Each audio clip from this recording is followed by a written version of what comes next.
Hello, good evening and welcome ladies and gentlemen to another round of entertaining racing action in the one and only SimRacing International GTE Championship Season 1 as brought to you on the premier sim racing platform available only on PC known as iRacing. That's right, we are back once again. Friday has come around and we're at another round of intense racing action. Today marks round number 6 of 10 and we're at the commencement of the second half of the championship campaign. There's been no rest for our drivers, indeed there's no stopping all the racing action, much like we saw no stopping last time out at Mexico in the first no-stop race of the season, but we have made our way all the way from Central America to the European continent and in particular to the United Kingdom for the home of British motor racing. It is none other than the Silverstone Grand Prix circuit that will play host to our drivers today, and what a circuit it is. And a great span of 3.66 miles and consisting of 18 fast-flying corners, this is arguably the ultimate high downforce circuit, and it is the definition of what a high downforce circuit should look like. It lacks elevation change because it is situated on the former site of the Royal Air Force Station at Silverstone, which harks its way all the way back to the early stage of the Second World War. Brought from hosting bombers and fighters all the way through to our battlers today, what they'll need to work their way through is a collection of corners whereby the aim of the game is to carry as much speed as possible from corner to corner and onto its extended straights, which it does have several long straights combining with those medium speed bends, very limited heavy braking zones here as well, although there are a couple of hairpins, and put it all together and we're going to be seeing battles absolutely rife, because the one thing we haven't said is look how wide the circuit is in the background, and you'll see plenty of pictures of the circuit over the course of the day.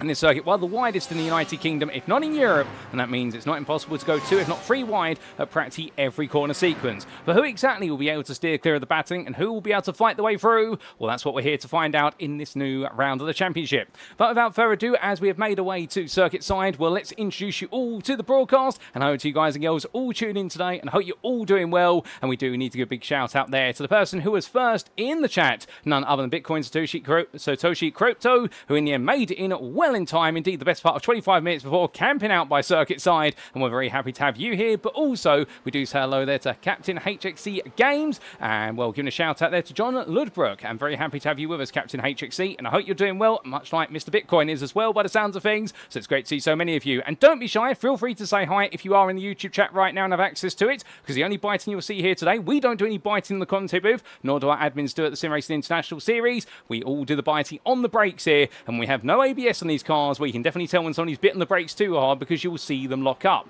Now, this broadcast is being brought to you on the SimRacing International YouTube channel. You can find it on YouTube by searching for SRI or SimRacing International, and make sure to subscribe if you want to stay up to date with all of our latest and weekly broadcasts, as we have plenty of racing action going on week in, week out, and you never want to miss it.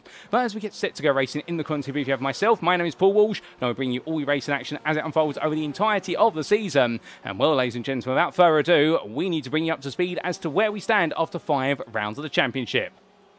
And as we take a look at our calendar then, we were right back in time. And what we can see here is we have made our way all the way from the very start of January. It's crazy to think we opened up proceedings just after New Year's Day on the 2nd of January at Daytona, but we have made our way from Daytona to VIR to Road America to Road Atlanta, and indeed 4 rounds all in the US of A, but those rounds are now complete, and indeed our time in the US of A has been completed. However, last time out, we were in Central America on the 30th of January and the Mexico Grand Prix circuit, or the Autodromo Hermanos Rodriguez. What exactly did we see there? Well, firstly, as we mentioned only moments ago, it was the first of our 1-hour races, which was defined by the no-stop strategy, whereby the optimum strategy was not to pit and save fuel instead. And it led to a very intriguing race for so many across our Elite, Pro and Inter classes, where some drivers felt very comfortable with the no-stop strategy and others, meanwhile, really struggled to make it work. But indeed, everyone was able to make it to the finish line on the singular fuel tank, albeit there were a couple of exceptions, and perhaps the most notable one, if we start with our bottom of our class in terms of the driver ratings and work our way upwards, was in the interclass, whereby all the way through the race, Kevin Smith, he may not have qualified on pole, he was beaten to pole position by Pinto Sombolevente, who absolutely dominated qualifying in the interclass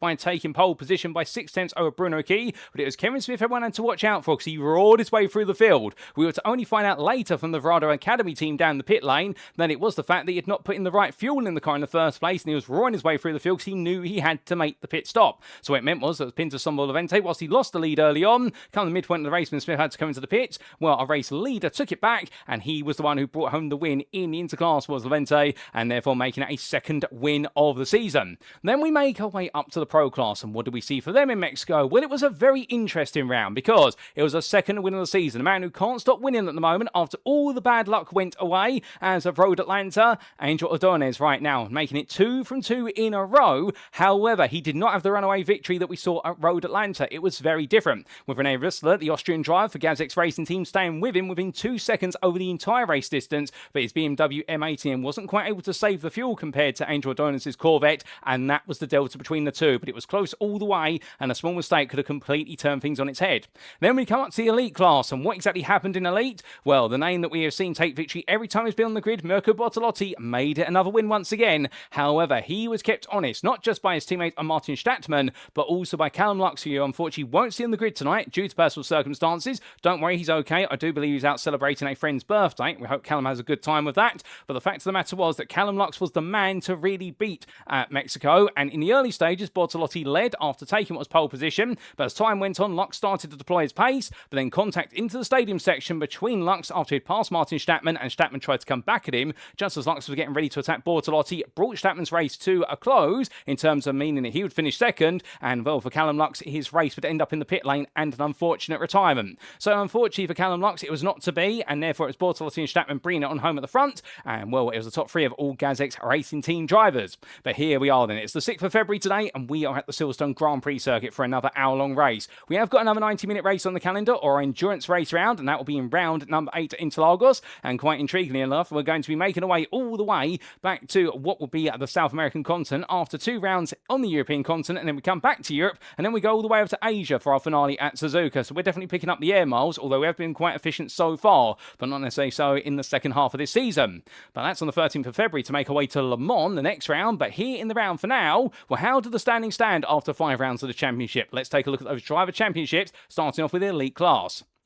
And here in the elites, what can we see? Well, the most important thing we can see is that Miguel Leon, what a terrible story it was for him last time out at Mexico. The Enosis Esports driver who has really been the talk of the town, leading the way, his advantage has been completely slashed. An 11th place finish last time out, he qualified 4th, however had to start from the pit lane due to an unforeseen issue with the car, and the Enosis Esports driver in the end was only able to achieve 11th in the class, and particularly being a fuel-saving race, he couldn't really push on without the risk of going to a one-stop strategy, which had been suboptimal. Martin Stattmann, meanwhile, we picked up 4 licence points for his contact with Callum Lux. However, he did not pick up any post-race penalties beyond that in terms of place demotions or time added to his race. So therefore, his second place result has stood, and the GazX Racing Team MCM driver right now knowing he is closing on the leader. And we look forward to seeing what he can do again today. Tim Perry, meanwhile, well, unfortunately, the lovely pink and blue BMW M8. We won't be seeing that anymore for the season from Tim Perry, but we will still be seeing him on the grid. Don't worry, we didn't mean to scare you there if you thought he was going. The Altitude 3M Esports driver is definitely still on the grid, but he has moved all the way from his BMW, and I do believe he is making his way now into what will be a Corvette for the remainder of the season, and therefore we'll see him out there once again as he sits in 3rd,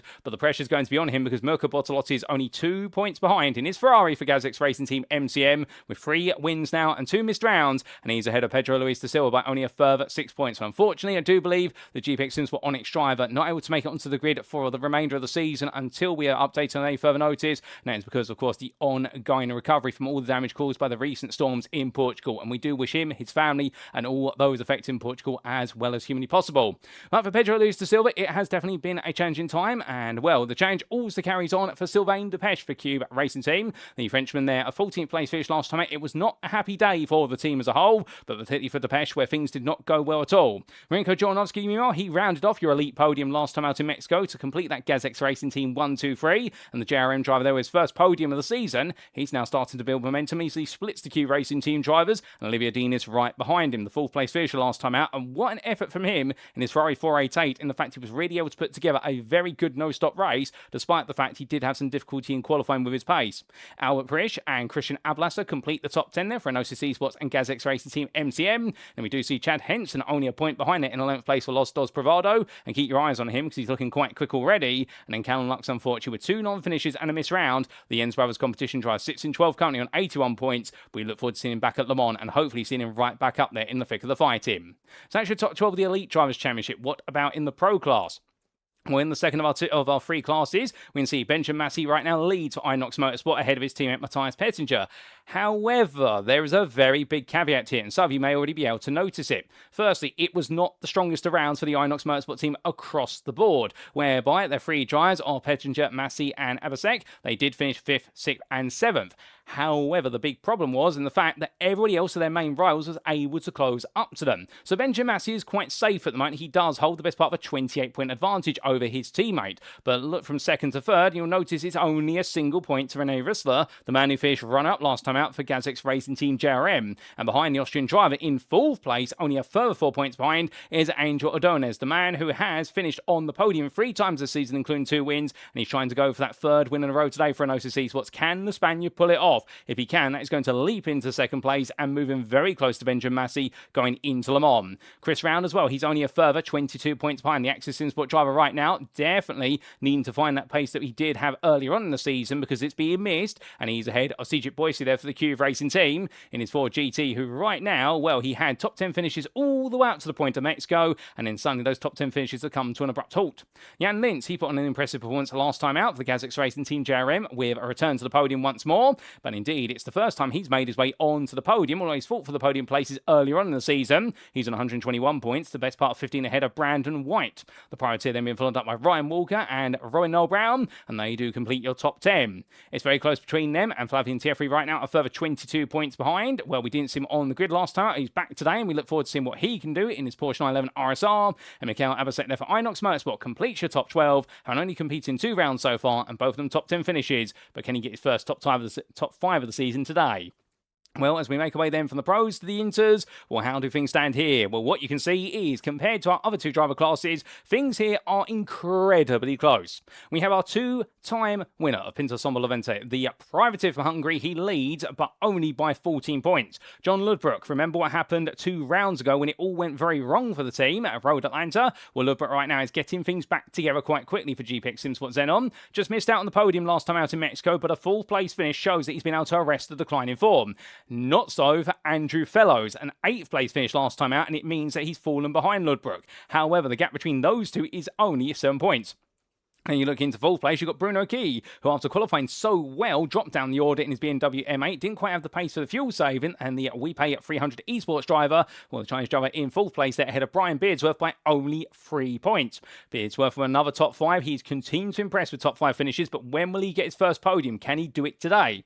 Logan Timblake, it wasn't quite his round last time out, and he's on 122 points, so 25 behind the top 5, but he's only 2 ahead. The man who's now made it 3 podium finishes, 3 third places, and a DNF, James Bostock, and the GPX SimSport Onyx driver in that 7th place. He is quickly marching forward. Can he potentially take a second or a first today? If he can't, will Craig Tillotson be able to do so? The Verano Academy driver on 107 points there, only 13 adrift. And then we do have Marcus Singadong a further 2 behind from Mellow Motorsports, and Kevin Smith. He is very quickly moving his way up the ranks. The Verano Academy driver who's had a win on his debut at Road Atlanta and a second last time out despite the one-stop strategy. Can he return to winning ways today, or will one of his rivals be able to curb his momentum? Because he in turn is only the best part of 17 points ahead of Chris Susky, the China Shot Racing driver who has moved from his Ford GT, as we understand it, to the BMW M8 for the remainder of the season. And then Eddie Theobald completes that top 12. But as we can see, the theme here in the interclass is it is anybody's championship at the moment. Nobody is making themselves an early favourite, or we're not seeing even a group of drivers pull away. It is so close between them all, and it is a very well-matched class.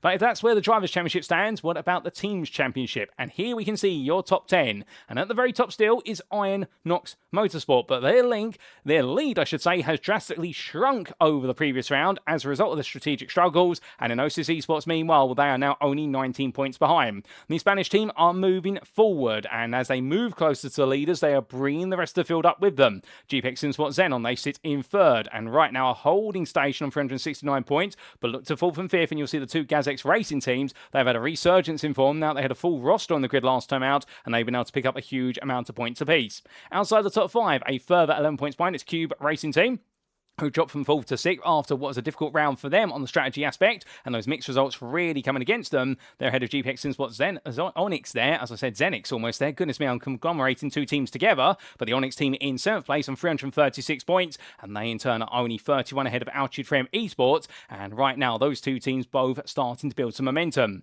Verano Academy are in 9th and 202 points. They really earmark what is the 3rd portion of the field, if you will, whereby it's 9th and 10th very close together there for Axis SimSport, the best part there of what is 45 points behind. And just outside the top 10, not visible on the screen, we do have Sim Party Racing on 152 points in 11th, and in 12th, HTS Racing only behind by a further 9 points. So right now, what it really does mean is we could see Verano Academy and Axis SimSport, particularly Axis SimSport, taken out of the top 10 come the end of today if they don't get the results they want, and we could see a new team in their place. But meanwhile, there could be a big shuffle afoot inside the remainder of the top 10, anywhere from 1st to 8th. We could suddenly see it all jumbled up once more.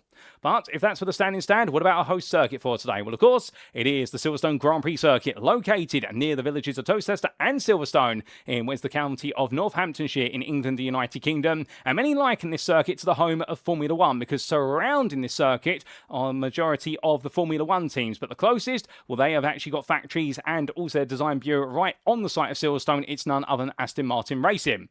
This circuit, 3.66 miles in length or 5.89 kilometres, depend on your preference units, but what never changes is the number of corners, 18 of them in total. Their circuit has gone through multiple revisions since its inception in 1947 as a temporary racing circuit on the old runways of old. Indeed, you can see from the circuit diagram there, and a huge thank you to iRacing.com, not just the brilliant simulator, but the absolutely fantastic track maps that come with it. You can definitely see on the circuit map there where the old runway stood. But as our drivers make the way around here, they'll be looking to lift off, particularly when it comes to attacking the lap every time around. And well, they'll open up that with the absolutely high-speed run through Abbey into Farm Curve turns 1 and 2.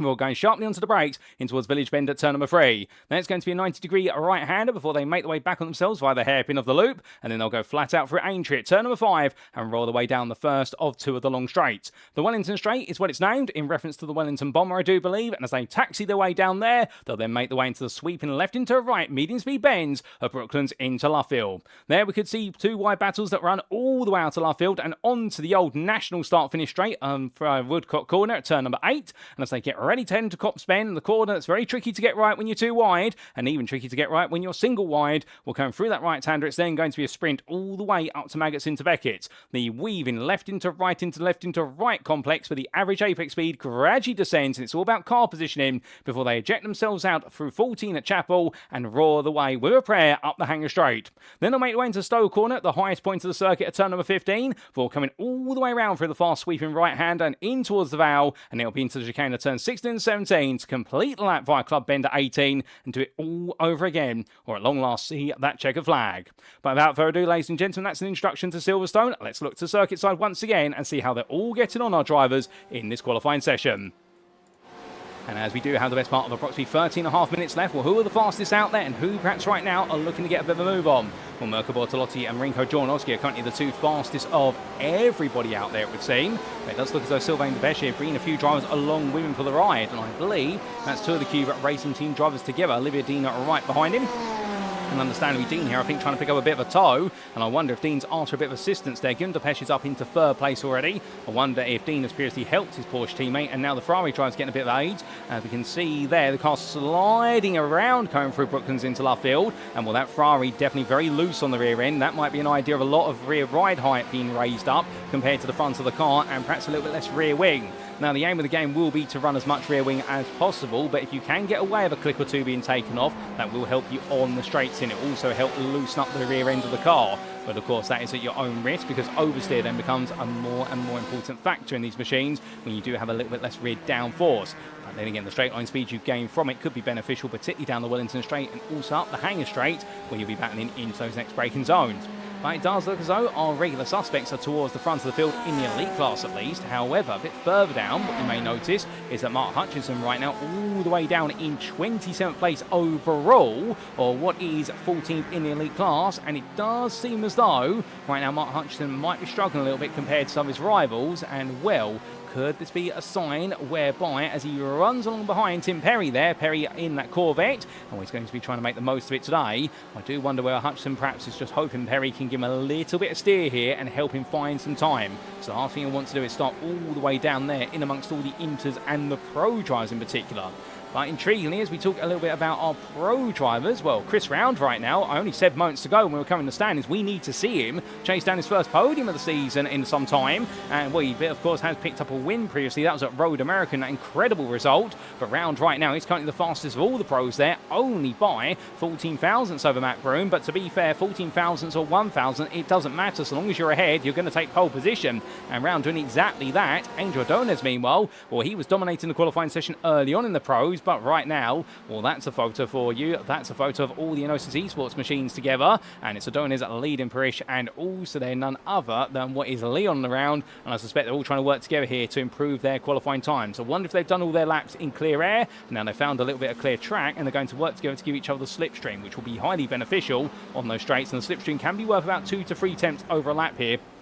But it is very risky, because if you catch up to another driver and you're in the dirty air through the corners, such as Maggots into Beckett, you can suddenly find the car will want to understeer. The aero essentially washes out, and suddenly the car does not want to turn through the corner, and you really do lose a lot of time there if you understeer. But with our conversation around the pro class carrying on, we look to Matthias Pettinger here, currently the full fastest of our pros, and Rene Russell's not too far behind him. New livery on the car here by looks things for Inox Motorsport. My goodness, that's a very nice livery on the car there. They've upgraded it, and they decide to go away from the orange and go more into the deep red with white lines on it and a bit of black as well. Well, I can tell you one thing, that is a very nice livery, and if they don't take the victory today, they're definitely taking the winnings with regards to some of the finest liveries out there, although I can't say that there is a favourite livery of my own, but it's definitely one that stands out for the right reasons.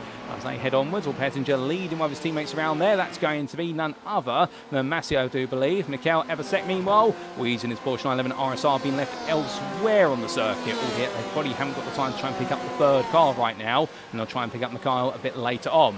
But what about the Interclass? Well, it's Kevin Smith who is currently the fastest of everybody. There he is in his Porsche 911 RSR, 26 overall, but provisional pole in Inter. And meanwhile, in the rest of the Interclass, well, it's going to be a pair of BMWs that are very close together. This is Pinto Levente, who currently is in none other than 2nd or 29th overall. And he's only ahead of now a new BMW driver. He has gone from the Corvette to the BMW of James Bostock as he makes his way on through.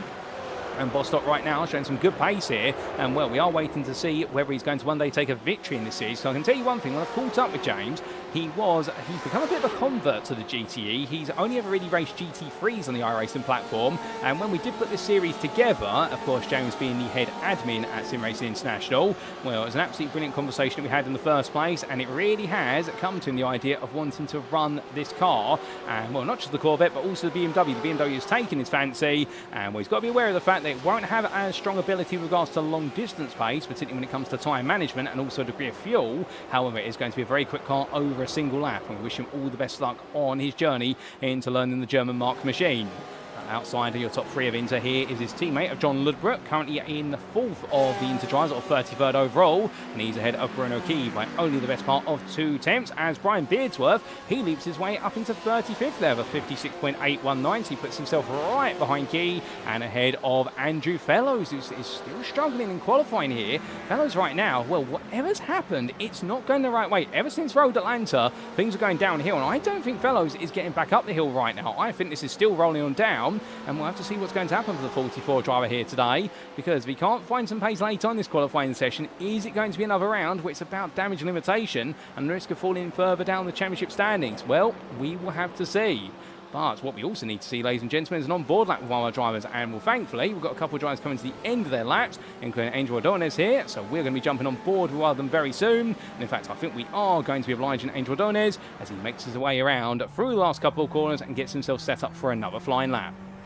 So making his way up through Club Bend to complete the lap and go on to a new one. Flat out here as he exits the bend, and now full throttle all the way down towards turn number 1. Going across that timeline and open up the opening corner as much as he possibly can. Flat out here if he can dare to commit to it, as he chucks the car in now in towards left-hander. A bit of traffic on the right, but he'll step aside, and now going on to the brakes here for turn number 3. All the way down, braking at what was the 125 metre mark, and into first, and then to second. Short shifting there to reduce wheel spin. And now making his way through the loop, making sure not to get too close to that apex curve, because it's a very deceptive curve there. You want to go a bit wide of it to avoid getting oversteer. And now powering his way through Aintree and on to the Wellington Straight. He can take a brief breather at this point, but not for long, as he looks over to his right-hand side for his brake marker, and what will be the 100-metre board there. He'll now start to trail brake down in towards Brooklands. A very late apex, but you've got to be very gentle on the brakes. Now bring the car to the middle and then turn it in nice and tight into our field. Let the car roll a little bit deep. There's a small bump in the road there at the midpoint, which you want to be midway through the corner, and you want to be in the middle of the road to get yourself set up to then rotate against it. He does exactly that, and now through Woodcock, cutting as much as possible towards the pit wall, and now on towards what will be Cox Bend. Putting on the brakes there, about 75 metres of corner apex, a small tap of the brakes just to get the weight shifted forward and chucking the car through the right-hander. And as he makes way along now, a little bit of traffic in front of him here, and well, it'll be observant as he makes way into Maggots into Beckett. Through the left-hander, flat out, then lift off the throttle, drop a gear from 5th to 4th. Now drop another gear to 3rd, and now onto the brakes a little bit more here as he makes way through Beckett's Bend, and now straight away onto the chapel, coming all the way through, using all the exit curve there to straighten the corner out, and now down the back stretch here of Hangar he goes, and well, that BMW in front gets very close to it, picks up the toe, weaves out the way. That'll be worth 2 miles an hour, and now heading towards Stowe Bend. Onto the brakes as late as he dares to dream to do so. Trail braking down from 6th to 3rd. Plenty of apex. That's going to take him around that curb, and now in towards the Vale, into the chicane. Looks to his right hand side of his brake marker, braking about 110 metres from corner apex. Left into right here. It's been a very lovely lap from Donez. How big a lap is it going to be, however? He's been matching his previous best, but I don't think he's been surpassing them out of the final corner. And for Donez this time around, it is going to be... well, I believe it is, in fact, going to stay in 12th there. He does not improve, and that was a 55.436. So perhaps he matched his previous best, and he decides to get out of the train there and park the car up. So I think he feels as though that's the best he's going to be able to achieve. I'm not sure if he's going to be able to respond here to Round or Broom, and Matt Broom doing a very good job for HTS Racing, and it's the first time we've really seen him up there in qualifying this season in the class. First, we do say hello to a few more of you there in the YouTube chat, including Izzy Pop, and we'll put in to you, Izzy. I hope you're doing well, and I can see the rocket take it off there. 3, 2, 1. I do love that emoji. And also we do say hello there to none other than Richard Vaz, who is cheering on none other than Pinto Sombol event, I do believe. Well, Richard, I'm doing very well, thank you, and I hope you are as well, good sir. We also say hello to Kitty's Man, and good evening to you, Kitty. And we're here to cheer on the Verano Academy team, and that'll be Craig Tillotson and Kevin Smith. And I hope you're doing well as I am, because I'm absolutely excited in this commentary booth right now. And we'll also say hello there to the official Verano eSport account, who's cheering on their drivers. Speaking of Tillotson, well, he's got a new car today as well. He's gone away from the BMW M8 to the Ferrari 488. And, well, a change of car here, and, well, perhaps a change of pace. He's currently 9th fastest in this interclass. And to be fair to Craig, he's perhaps not been the fastest driver in this interclass this season, but he's definitely been one of the most consistent.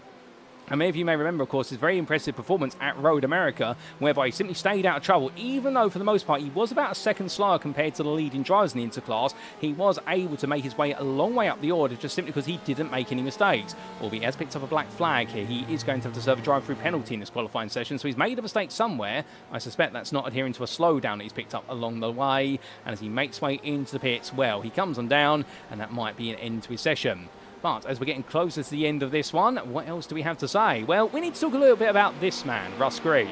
Now, of course, we do have several drivers here of quite notorietable real-life racing experience, and in particular Mirko Bortolotti. But it's not just about the 263 driver in the elite class, because Russ Green as well, I had the chance to catch up with him after the racing last time out, and I do apologise because I do owe Russ a response to a couple of his messages. However, the long story short, as he makes way into the pit lane, is that I was curious because his avatar on our Discord is one of him in a Hyundai XL, and while he has competed in real-life motorsport in the past, and I do believe he's raced in the official Hyundai XL 1 Make Series in Australia quite some time ago, and he was explaining to me that whilst he now concentrates on karting more so, back then the Hyundai XLs and even to today are seen in the way as one of the entry points or part of the pathway into the V8 Supercar Championship. So you never know, to be fair. Perhaps at one point he was gunning for V8 Supercar glory, but here he is today in the GTEs. He's still racing karts, and he's also raced Hyundai XLs in the past. And I think if you talk to several of our drivers here, you will find that a lot of them do have a degree of real-life racing experience, whether it's in karts, at club level, or even higher, all the way up to international glory.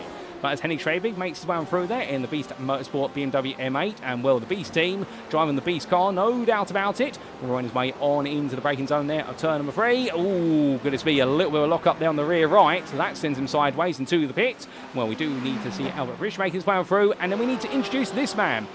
And, well, how could we not introduce him with 2.5 minutes left to go? And this is your newcomer to the grid for today, Jordan Shamblin in the Pro Class, the American driver who has been very eagerly wanting to get on the grid since round number 1. But unfortunately, we had a fully occupied grid, and we've only been able to get him as of the second half of the season. But we're so happy to have Jordan on the grid, and on a personal level, I'm really happy, because for those of you who didn't know, I did used to run the Strength of Field broadcast of the official iRacing GT series, and he was one of our regulars on the grid. And whilst he may not have always been winning, or even finishing on the podium or the top 5, he was always right in the thick of all the battles, and, well, in the end he was an absolute huge star, and we're so happy to see the American driver here today. He would have been on the grid at Mexico, but I do believe he was recovering from attending what was the Daytona 24 Hours in real life, and that's why he missed round number 4 as well. But the fact we have got the Dynasty Motorsports machine out there, well, Jordan, we wish you the best of luck on the grid today, and we don't play favourites, but we're always happy to see someone join midway through the season like Kevin Smith, and to see what they're able to do. And Shamblin right now 9th fastest in Pro. He's got a way to go, but to be fair, qualifying is just one part of the story.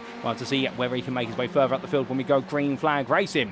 But as we do look to our provisional pole sitter right now, there's Mirko Bortolotti on a 54.410, 3.5 tenths faster than everybody else. Well, right now Bortolotti definitely looking to be the man to beat. He always does seem to be at the moment. But to be fair, qualifying pace is just one aspect we said only months ago, and we did see that in Mexico, whereby Callum Lux was able to put him under huge pressure over the course of the race distance. I do wonder when it's going to happen again. But you never know, to be fair. Every circuit's got its unique traits, and it's going to be interesting with this Ferrari, because we do know the Silverstone circuit is quite a high tyre wear circuit compared to some of the others we've seen on the calendar. But what about our weather for today? Well, track temperatures are low. We've got an ambient of 19 degrees centigrade and a track temperature of 22 degrees centigrade, and with a huge amount of cloud over here as well. Don't worry, there's no risk of rain, but we do have a lot of cloud. That is definitely going to serve to keep the track nice and cool, and actually mean the tyre degradation rates will be lower than normal. Although we do have a lot of high load corners here at this clockwise circuit, particularly right-handers, so the left-hand side tyres are going to take a bit of a beating. These conditions should be prime for the Ferrari to be able to get the most out of it. For all of our drivers who will be driving it, they'll be confident in the fact that this car is not going to come back to bite them. But as time is definitely biting down right now, we haven't got long to go. Has anybody else got a little bit left in the tank here to try and improve? We've only 10 seconds left on the clock. I do believe Lorente is coming towards the end of his session as he's making his way on through the final corner. I didn't quite see what's on the side of the car there, but I think they've decided to do a bit of tribute on the side of the car. Let's see as it comes on down. What does it say on the side of the machine? It says, "Oi bruv, vroom vroom in it." Well, my goodness, ladies and gentlemen, I don't know what on earth's got into me, but seeing that on the side of the car right now, I'm going to try not to do the commentary in what will be a rather different British accent. There we go. I've returned to my normal English. I do apologise there, but I do love that on the side of the car. And, well, as we do look to Bruno Key making his way on through, well, we're on his way on at the moment. And the WP300 eSports driver down in 6th place in the interclass. But to be fair, his average of the season has been around here for race finishing positions compared to his qualifying results. So therefore, it may be a bit of an accurate reflection where he is today. That's not to put him down, but right, he should be happy because this is where he has been over the races. I think he'll be wanting to make a bit of forward progress over the course of the day. Brian Beardsworth as well dropped to 7th a little bit just behind Key, but they're so close, these two, to each other. Only a tenth separates them. But as the clock strikes 0, we still have got a couple of drivers out on laps, including none other than what is Kevin Smith, as he roars his way onwards. And we say hello to Real Bottle Job there, and also to Braves Pat 15, who's here to cheer on John Shamblin, and we're very happy to have you here. And well, saying that John Shamblin is a US Air Force veteran and says the Porsche sounds good. Well, that's absolutely brilliant to hear about the Porsche, and also always good to hear about a service veteran out there. And well, veterans, of course, in a high regard, regardless of what part of the world they come from. But as Kevin Smith comes across the line, well, in the end, he will remain your fastest into drive, but he does improve to a 55.977.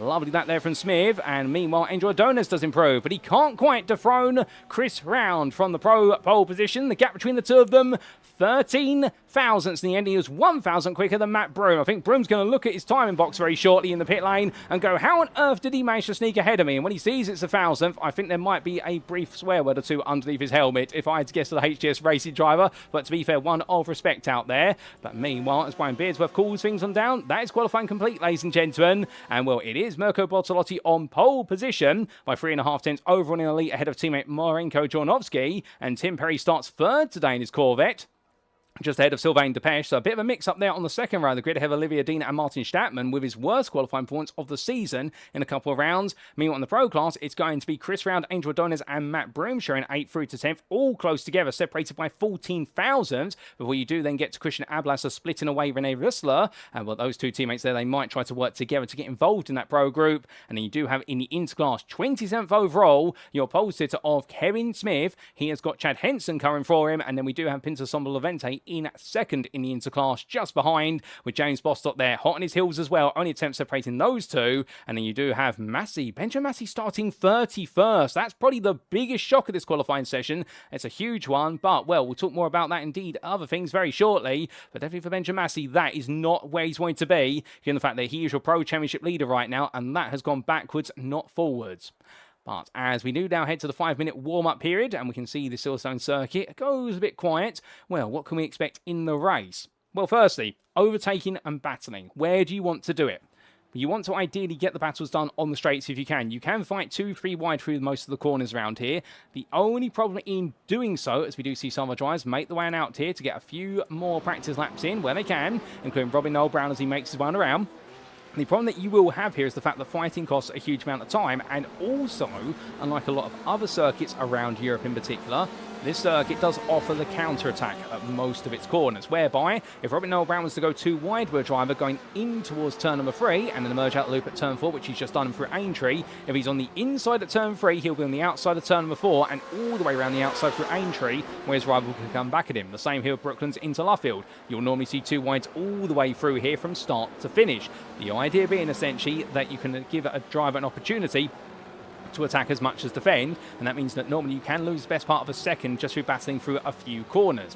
Therefore, it's going to be quite important to try and make some progress early on in the race, at the race start, onto that formation lap, and then perhaps try to break away and settle down for the ride.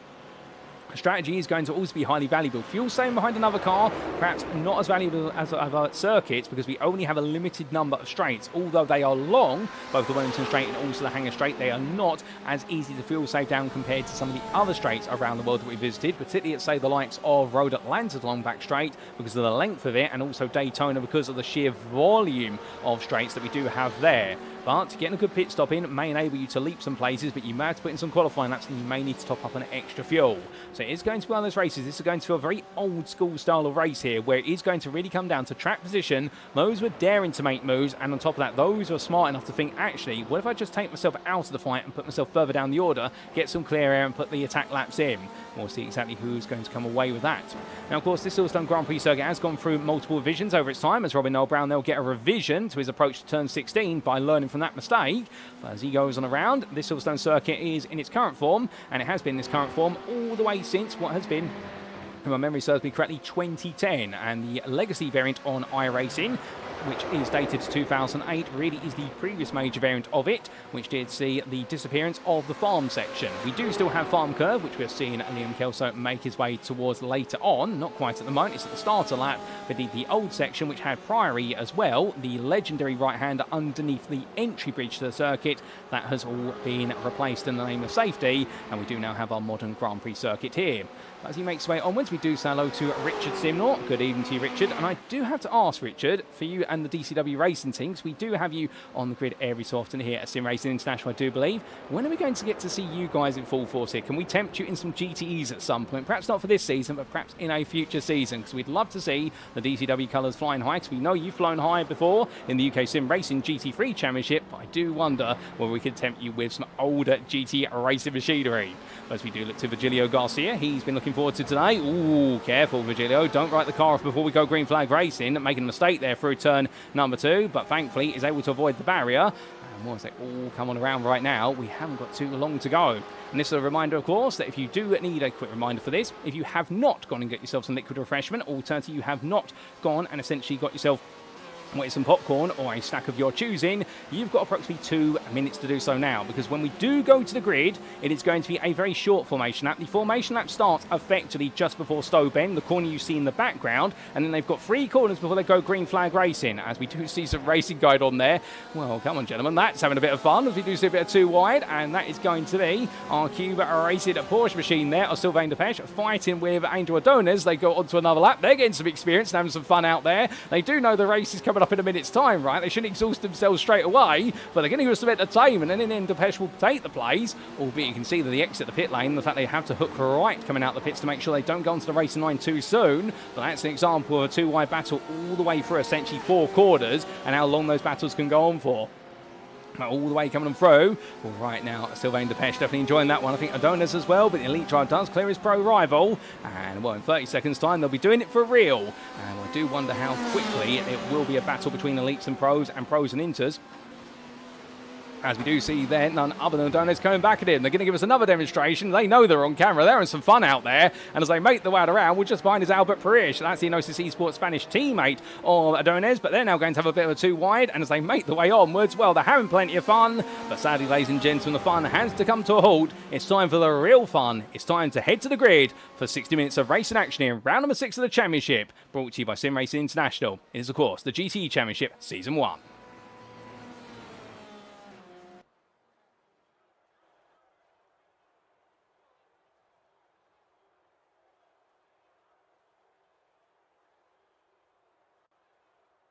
And so as our drivers make the way onto the grid, this is how they'll line up for the 6th round of the championship. Mirko Bortolotti takes pole position for the GazX Racing MCM team, elite and overall, ahead of Marinko Jornowski. The sister team driver starts second, knowing it's a good qualifying performance, but he's 3.5 tenths down on his teammate. Can he close the gap? Tim Perry starts third place for Altitude 3M Esports, a very impressive qualifying points in his new Corvette, ahead of Sylvain Depeche for Cube Racing Team. Olivia Dean, his teammate, lines up in 5th, alongside him Martin Stattmann for GazX Racing MCM. Joris Peters-Veen, best qualifying points of the season, starts in 7th, ahead of the pro pole sitter. His first qualifying pole position of the season in class, Chris Round there for Axis Simsport. Well done to Chris, that's very impressive. Angel Adonis, meanwhile, was impressively just behind him by 13 thousandths, and there was a further thousandths to HS Racing's Matt Broom, who was hoping he got the job done there, but starts 10th instead.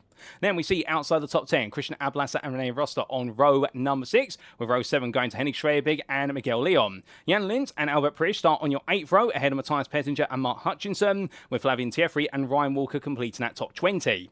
Outside the top 20, starting 21st, on his debut is Sean Shambler for Dynasty Motorsports ahead of Mikhail Abasek. Then from the Inox Motorsport dry, it is going to be Russ Green, head of Robin Noel Brown, with Adrian Vlock and Cedric Boyce here on row 13. Kevin Smith takes what is the interpole position there for Rhino Academy. Well done to him, ahead of Chad Henson. With Lostos Bravado dry then being followed up by the two inters of Pinto Sommel Levente and James Bostock. Outside the top 30, it's Benjamin Massey and Brandon White, head of John Ludbrook and Logan Timblake. Bruno Key and Brian Beardsworth, followed up by Andrew Fellows and Craig Tillotson. And then completing the top 40, it's Eddie Fearbold and Chris Susky. And outside that top 40, the final two rows, we have Virgilio Garcia and Jack Wells, followed by Liam Kelso and Chris Keenan. Well, ladies and gentlemen, perfect time because it's time for us to make away for the final couple of quarters and for Mirko Bortolotti to take us green flag racing as they roar the way on through. And here we go, ladies and gentlemen, 60 minutes of race at Silverstone, and it is going to be, without further ado, lights out and away we go here in the IT Kingdom as they roar the way away down towards turn number 1, and Bortolotti there getting a good start. You can see Jonovsky right now trying to move forward, but Perry battling with Stattmann here into the opening quarter. Going to be too wide initially. We'll look to the beam camera. Oh, it's gone very sideways for several cars immediately, and someone's got spinning. That's sure it's Peter's Veem. Car getting collected by Peter's Veem. It's driving towards turns 1 and 2. We've got yellow flags waving there, and Wells, they all come back together trying to understand who exactly has been knocked off and who's been able to make some places up. It has been a nightmare start for so many drivers, but as they all now settle on down, well, we look back on ourselves here and we can see what is Tim Perry. Well, he's behind Jonovsky. He's been able to hold Stattmann at bay, but further back we see Stattmann and Delpesh side by side here, and then it's going to be Olivia Dean trying to get involved. These two going too wide in towards Brookland. In the end, it will be Delpesh getting back ahead of Stattmann. Stattmann had a very good start, but he's going to have to now try and see if he can make it not fall apart as he comes out of Luffield. All the way through that right-hander and up towards Woodcote Bend. Well, there's going to be a top 10 making the way on through. We look a little bit further back to the Jan Lintz, who's best of the rest in 11th. He's got Henry Trevey just holding ground right now. The GazX JRM trying a new livery today. Lovely livery, that one. A bit of a psychedelic livery there. That's not a bad thing. And Mark Hutchinson side by side here with Flavian Tiefri. Tiefri is really on the march here as he goes up the inside of the Altitude 3M Esports Elite driver, the Pro, now in third. But it's going to be Hutchinson who gets back at him in the run in towards what will be Maggots. So therefore, they will end their battle for a brief moment with Tiefri losing out, going wide. And Tiefri off racing line now. Russ Green's going to be left, right and centre of him. And Green's going to look around the outside. They're going for the further switch back. But Ryan Walker, he's also had a very good start. But he's going to lose momentum here. Here comes John Shambler coming to pass. So Shambler making a nice early move down the Ford GT driver. And well, they're all scrambling to be in the draft to one another. But you can see where those have to pull out the draft, they lose a little bit of speed as they make their way up towards Stowe Bend. Adrian Lott side by side with your interleader of Pinto Levente. And right now, well, I think we have lost Kevin Smith down the order. He's towards 39th place. So your pole starter has fallen down as Vlock coming to the pitch due to repair work on the car that's required, even though the car looked okay. But Logan Timblake goes up the inside of James Bostock. Here they go, left into right and coming through the veil. Bostock going defensive here all the way round as they exit the corner. Bostock holds his ground. But understandably there, Logan Timblake now under pressure of Benjamin Massey. Massey started all the way back in 31st. He's made up 7 places since the start, fighting with Brandon White here. White on the inside and 2 wide they into the opening corner. They're going to be 2 wide all the way up towards turn number 3. But is it going to be Massey? Will it be White who gets headed into this braking zone? The answer is going to be, it's not quite determined yet because there's still 2 wide coming through the right hander. Now they'll make their way into left as Jack Wells, who started from the back of the grid. He didn't get the car out in qualifying. He decided to start from the pit lane. We'll start from the back of the grid rather than the pit lane. And Wells is already up on the back of this. He started in 42nd. He's already up into 26th place with John Ludbrook and Andrew Fellows on the attack there. And Ludbrook and Fellows, the 2 teammates, had very different qualifying sessions. Ludbrook currently staying where he started. Meanwhile, Andrew Fellows, who started in 8th, has already made his way a long way up in the interclass. So he's making great progress there, is Fellows. And it looks so there he might have the race pace and not necessarily the qualifying pace, but also that major incident right at the start has definitely served to shake things up. And we do need a replay to as to exactly what happened for the opening couple of quarters because our blimp camera didn't quite catch everything. But coming from the back of the field towards the very front of it as they rip their way through Maggots into Beckett for the second time of asking. And will Bortolotti just gradually open up a little bit of a gap to the best part of 1.2, 1.3 seconds. As Brinko Jornovsky, meanwhile, holding on to his second place. Now the GazX Racing JRM driver here, I think his game plan really is going to be number 2 to Bortolotti. And the idea being here, not necessarily that he can't catch up to Bortolotti. I think he can, but the idea is he's going to be the first driver. They're all going to have to find their way through and act as a little bit of a rear guard and really try to set the pace. He'll be on the radio to his teammate and probably saying to him, if he feels though he's under pressure, we've got to go a bit quicker versus actually we can turn the pace a little bit down. As Perry, Delpesh, Stattmann, Dean, Leon and Ablas are all queue up behind. And then we do have your leader in the Pro class, Renee Russler, at the back of this group in 9th. So So he's made some great progress as Rosler as we come off the off-board. And there you can see Rene Rosler. Meanwhile, he's leading the second pack of cars here as they come across that timing line. He's 9th ahead of Albert Prisch with Henning Schwebig and Mark Hutchinson and Jan Lintz in that order. And Lintz right now, well, the GazX Racing JRM drives 1-2 in Pro at the moment. And, well, we've seen 1-2s of the team in Elite, but they might be making it in Pro here today as well. And if so, that'll be some going. Back to Logan Timblake. He's on the attack here, battling with James Bostock once again. The Sim Party Racing driver looking at the inside. It's a lockup, however. And well, the Porsche's got some very good brakes there. So even with the lockup, you could see how short the braking line was for Timblake. Whereas if that was in Bostock's BMW, it would have been about 20 metres longer in that braking zone. And therefore, Timblake right now, he'll definitely have put a lot of wear into that front right tyre in doing so. He'll have overheated it, but he's got away with it. Benjamin Massey.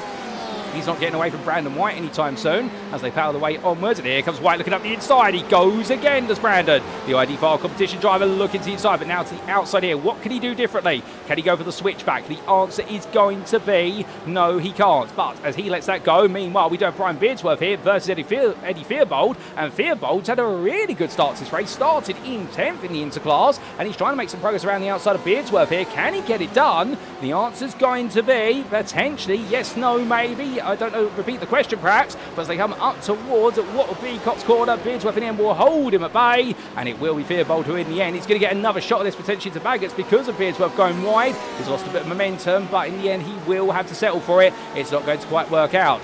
Just in front of them is Liam Kelso. We didn't see him in qualifying. He started from the back of the grid for SimRacing Grid. And well, the Scottish C1 racer, now the Scottish Mini Cup driver for 2026. He's making some steady progress here and definitely making headway. He's 10th in the Pro class right now, but hoping he can make some more headway towards Brandon White and Benjamin Massey, who are 4 seconds up the road.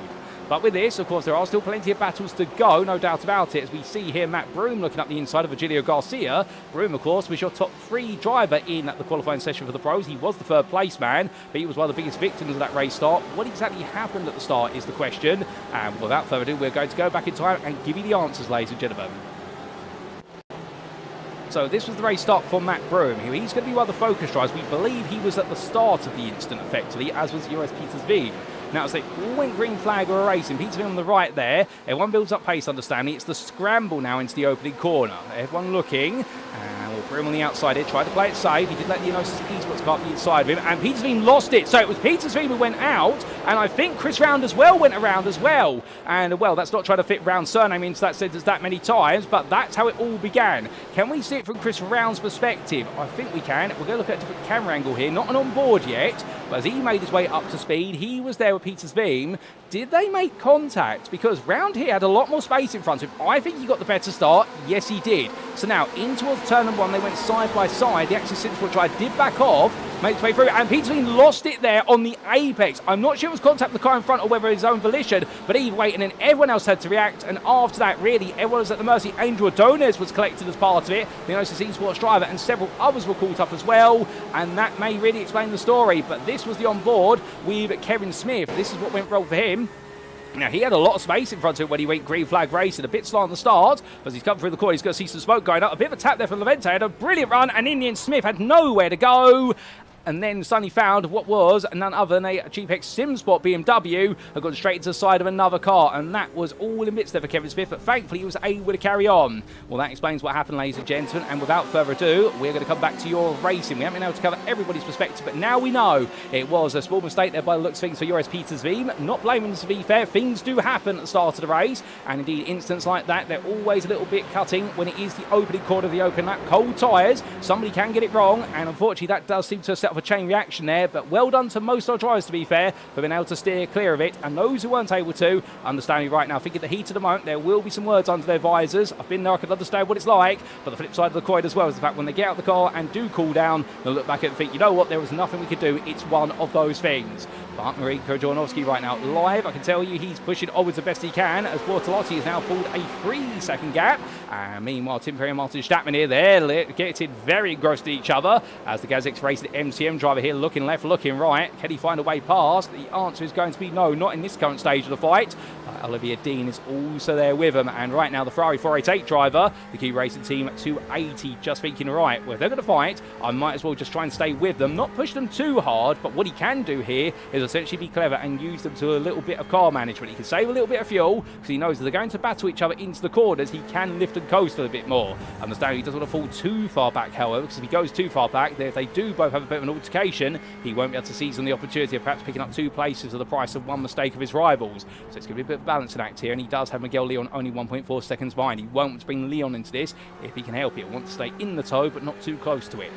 As we leave the onboard there's Leon in the rear of the picture, and then Christian Ablas, who's bringing Sylvain Depeche along with him. Depeche, the biggest loser out of this league group at the start of the race, losing 4 places overall and in elite.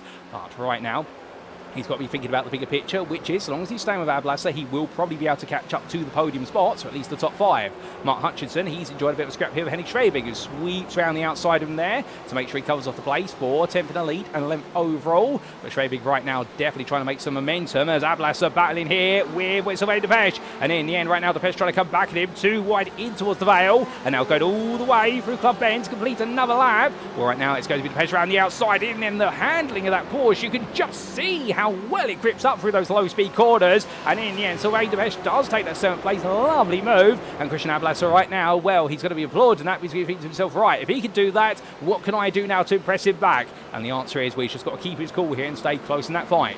Looking further back to the inter-leaders right now. Well, Logan Timblake has found his way through into the lead of the inter-class. That has happened off camera. I think we might be able to get a replay. There is Timblake at the bottom of your screen. But before we do that, we look here to the madness that's going on, because Brandon White and Benjamin Massey are still fighting each other. White has found his way on past recently, but these two fighting over 8th place of the Pro Cars are right now, well, they're absolutely sinking their teeth into each other as John Ludbrook and Andrew Fellows queue up behind. I think both of the GPX SimSport Onyx drivers are politely saying to them, can you guys get a move on? Alternatively, go get some room elsewhere on circuit, because right now we want to move forward. And here comes John Ludbrook to look for it. He's trying to send a message to Massey, which is, if you're not going to do something, I am, because you are costing me time right now. And Will Fellows is right behind him. Then you've got Kelso, Key, Beardsworth and Fearbold. They are all queuing up on this gradually, and it really is the battle of White and Massey that is causing the split further back in the field. As here comes Fellows up the inside of Ludbrook, and in the 2 teammates right now, they're going to go toe-to-toe as they make the way down the National Straight and in towards Woodcock Bend, the turn number 9. But as they do, Will Ludbrook fight it. He's going to fight it all the way around the outside. That is going to be a gamble. That's going to put a lot of wear on the outside left tyres. And Sonny Kelson's going to get involved in this. And meanwhile, the car down of Angel Adonis, he's going to try and unlap himself in all of this. Well, Kelso does manage to fit himself into the middle of the sandwich. And, well, the SimRacing Grid Pro driver here, well, he's definitely shown you why he's a pro. He's picked that perfectly. And now he's got to try and draft his way on past what will be Ludbrook's car next. But the SRG machine definitely looking quick here in the BMW M8. And understanding with that straight line speed, surely this is going to be a question of when, not if he can look for the move. And, well, the answer is here he goes. The when is into Stowe Bend. Does he get it done? Well, yes, he will, because in the end, it's not going to be a move back for Ludbrook. He does not cover it off. He goes to the switchback to carry the momentum, but he's going to be on the outside here down into the Vale, and understandably, that's going to give Kelso every opportunity to defend, as Fellows looks up the inside, but that's more to make sure that Adonis can't think about sending it himself up the inside there, as right now Adonis being patient, to be fair, to being a lap down, but I think he has got aspirations to move forward. But we look to Logan Timblake. He has got some Molavente right behind him now as we look back for the rear of your inter-leader. This is heating up. We still need to give you a replay of how exactly they swap place in the first place. Right now, the Sim Party Racing driver, who we have suspected for some time, does have the pace to win a race here. Indeed, he is no slouch these races, as we've seen earlier on in the season. And to put you in perspective, well, Tim Blake's best performance has been a 2nd place, and that was back at Road America. He just missed out on the win there, and that was in the end due to instance. It really did cost him time, but right now, he may have a golden opportunity to put his first win on the board today. Let's see what he's going to be able to do as they make the way up towards Brooklands and Luffield. And BMW comes in blazing hot there. And Levente just going a bit too deep with the dirty air in the car. And understandably, that is going to put him all out of sorts. But you can definitely see how much this means to him right now as the Bommy Racing machine roars its way all the way in towards the national section. But James Bostock is still watching this from behind. Your top 3 of the interclass are so tightly wound together here. And here's a quick replay of how they ended up changing for the lead in the first place. Now this was Logan Timblake making his way on through, and as he did so, where's our BMW driver gone? And in the end, it was off into the gravel there. That explains it. So Levente made a mistake of his own doing, and suddenly, well, we also did have trying to get to the mix there. None other than Jack Wells, the man who started from the back of the field. The Beast Racing driver went up the inside, and well, he was going to try and get it done. Couldn't quite then, but he waited a bit later to try and make the move happen. So back to your live race to become. That explains what we were wondering had happened. As meanwhile, off camera, we have had an instant of Chris Susky that's promoted it down to 37th place. We'll try to get a replay of that when we can a bit later, as we are only in the first 15 minutes of this race right now. Crazy, I think so much is happening and even more is to happen. But meanwhile, we do see here Bruno Kiat still fighting with Matt Broom. Broom, of course, one of the three big stars. As Eddie Fearbold slides his way across the camera there. And the privateer making sure not to drift too far sideways in the number 99. But that's an error there through Stowe Bend, and one that's going to cost him a lot of tyre life in the proceeding of things. We've got a yellow flag for Liam Kelso. That's track limits probably at what will be club. So he's going to have to give some time back. But meanwhile, coming back to interleague battle once again. They are so close right now, Timberlake, the Vente and Bostock. Although intriguingly here, the GPXs were on its driver really playing the patience game. And I think this is to Bostock's advantage right now. He is in the car that does need patience. He can't afford to push this car too hard, the BMW M8. As Vente, they're sliding a little bit loose coming out of the loop. The Vente is pushing really hard that BMW. I think right now, and I would agree there with Richard Vass, who says, oh my goodness, cool off pins are not like this. I think right now he is driving with a little bit of red mist on him. Not in terms of being angry at Timberlake. I think angry at himself. And in fact, he wants that lead back. But I think he's got to get himself set for the bigger picture. The Porsches will have the strategic advantage. We know that on tyre life here at Silverstone. However, we do also know the number 91 driver here has it been showing us time and time again that he can make this BMW really work over the distance, and he does enjoy the car and he enjoys this circuit. He's just got to get that enjoyment factor back in, and then I'm sure he will be able to get back into that fight sooner rather than later. But Bostock is the threat man right now, who is behind him in a car that he hasn't raced this season, but he is looking very comfortable in it. Brian Beardsworth here, he's all over the back of Andrew Fellows, and well, Fellows, who was putting pressure on Lubrook earlier, has fallen a bit back, so a bit of a mistake, and as they head onward, and right now Beardsworth just stayed in the toe of the privateer, but he'll be hoping in the Golf livery machine that he can channel the inner 1970s and 1980s endurance Porsche cars and make his way on through, at least endure this battle. But from them, we need to come back into the pro class. We're talking about elite and the inters, but not the pros. And here is Jordan Shamblin. He's doing very well. He's in third at the moment of the pro class, and was do look at those class standings for a brief moment. Well, the key fact of the matter is that Jan Lintz is the best part of 3.2 seconds up the road, but he has got Brian Walker behind him. Well, these two, they've both come from very different backgrounds. However, they both shared the grid in the iRacing official series once or twice, if I remember serves me correctly, over the last couple of years. But also the fact that right now they are both potential course for season best results. For Ryan Walker in particular, if he was to pick up a fourth place, that would be season best. If he could get a podium, I think he'd be absolutely jumping and up and down inside the car after the race is done. And Jordan Shamblin, to be fair, on your debut to try and achieve a podium, that is not bad going, given how competitive this pro class is. So both of these two right now find themselves in a bit of a unique position. Lintz is only 3.2 seconds up the road. They might be able to catch him. Rene Russell might be a bit more difficult. He's another 3 seconds up the road, and he's got a lot of elite drivers between himself and the rest of the pro field. That will be his buffer. Coming all the way on through right now and in towards what will be the Brooklands and Luffield section. We can definitely see that Flavien Tieffry, he's made a lot of progress, given his qualifying session was not what he expected, the ID4 competition driver. But number 26 driver from France, we've got Mikhail Eversek and Cedric Boissier behind him. And well, as Boissier makes his way onwards, here's an interesting thought for you in the fact that we do have none other than our championship leader in the pro class, Benjamin Massey, still down in 9th place, not on camera right now, and Matthias Pettinger has retired from this race due to the open lap incident. It's definitely going to be a big shuffling at the top of the stands, I think, for the pro class after today. Even with drop scores being accounted for, the pro class right now is ready for an upheaval, and well, what a time to have it right at the start of the second half of the season. But we come from the pro class then, back to the very front. Here's Mirko Bortolotti, your elite leader, 3 seconds ahead for GazX Racing, ahead of his teammate of Mariko Jornowski. But Jornowski is still bringing Perry and Stattmann along with the ride for him as they continue to be nose to tail. And Stattmann right now, the GazX Racing MTM driver, well, he picked up the second place last time out in Mexico, not the way he wanted to.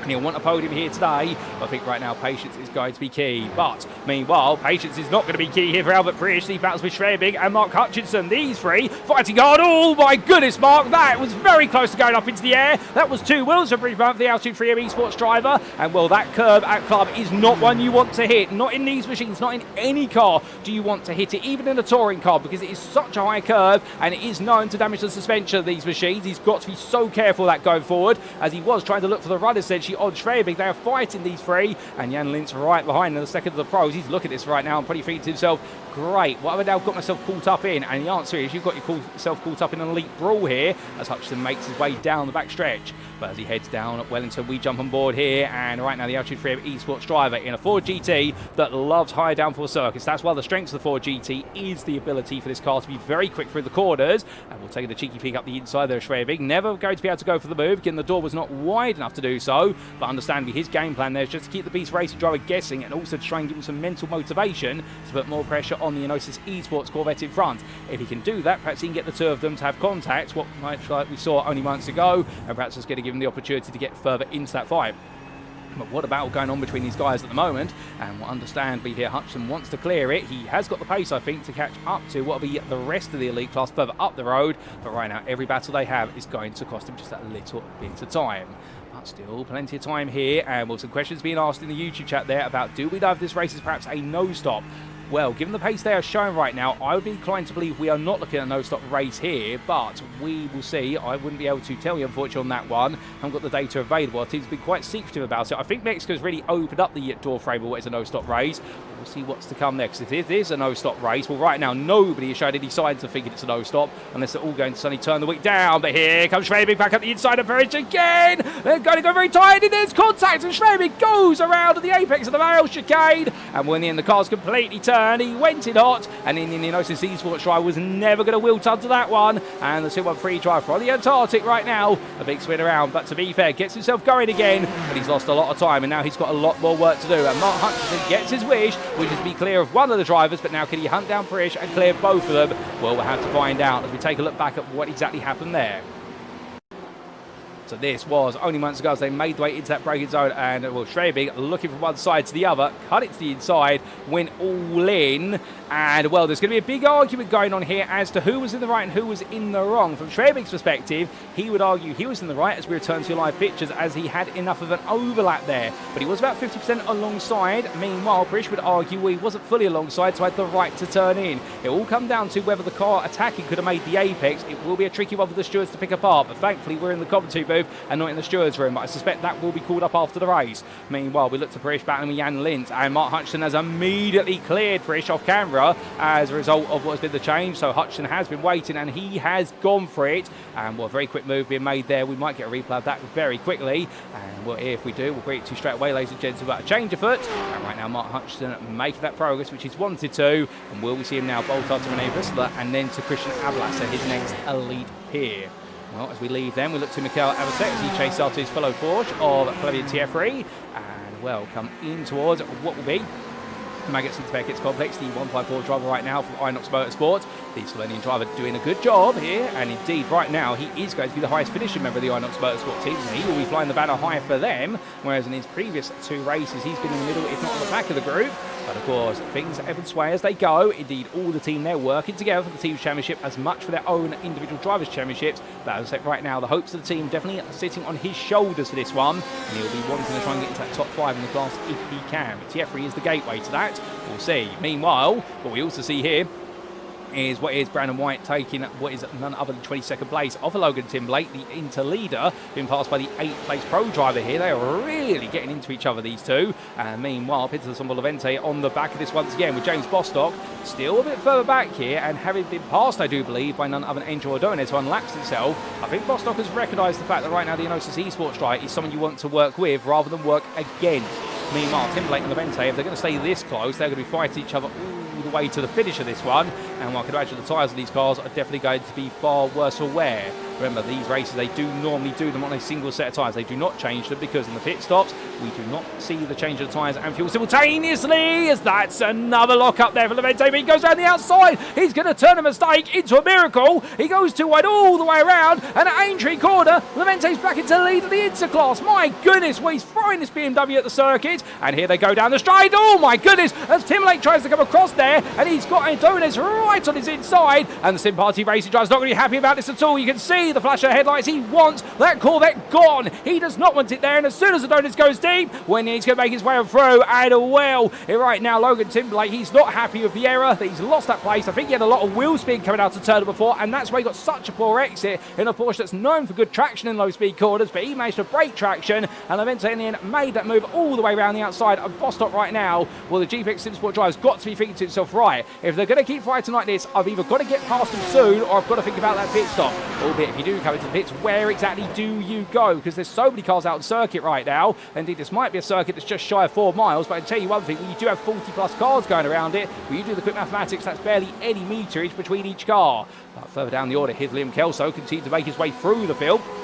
And right now, the man's an absolute crusader for SimRacing Grid at the 159. The Scotsman now into 31st place, chasing after Brian Beardsworth. Nobody can make his way past, but there he goes hunting after what is Matt Broom. But right on call into the pit lane is perhaps your first strategic stopper.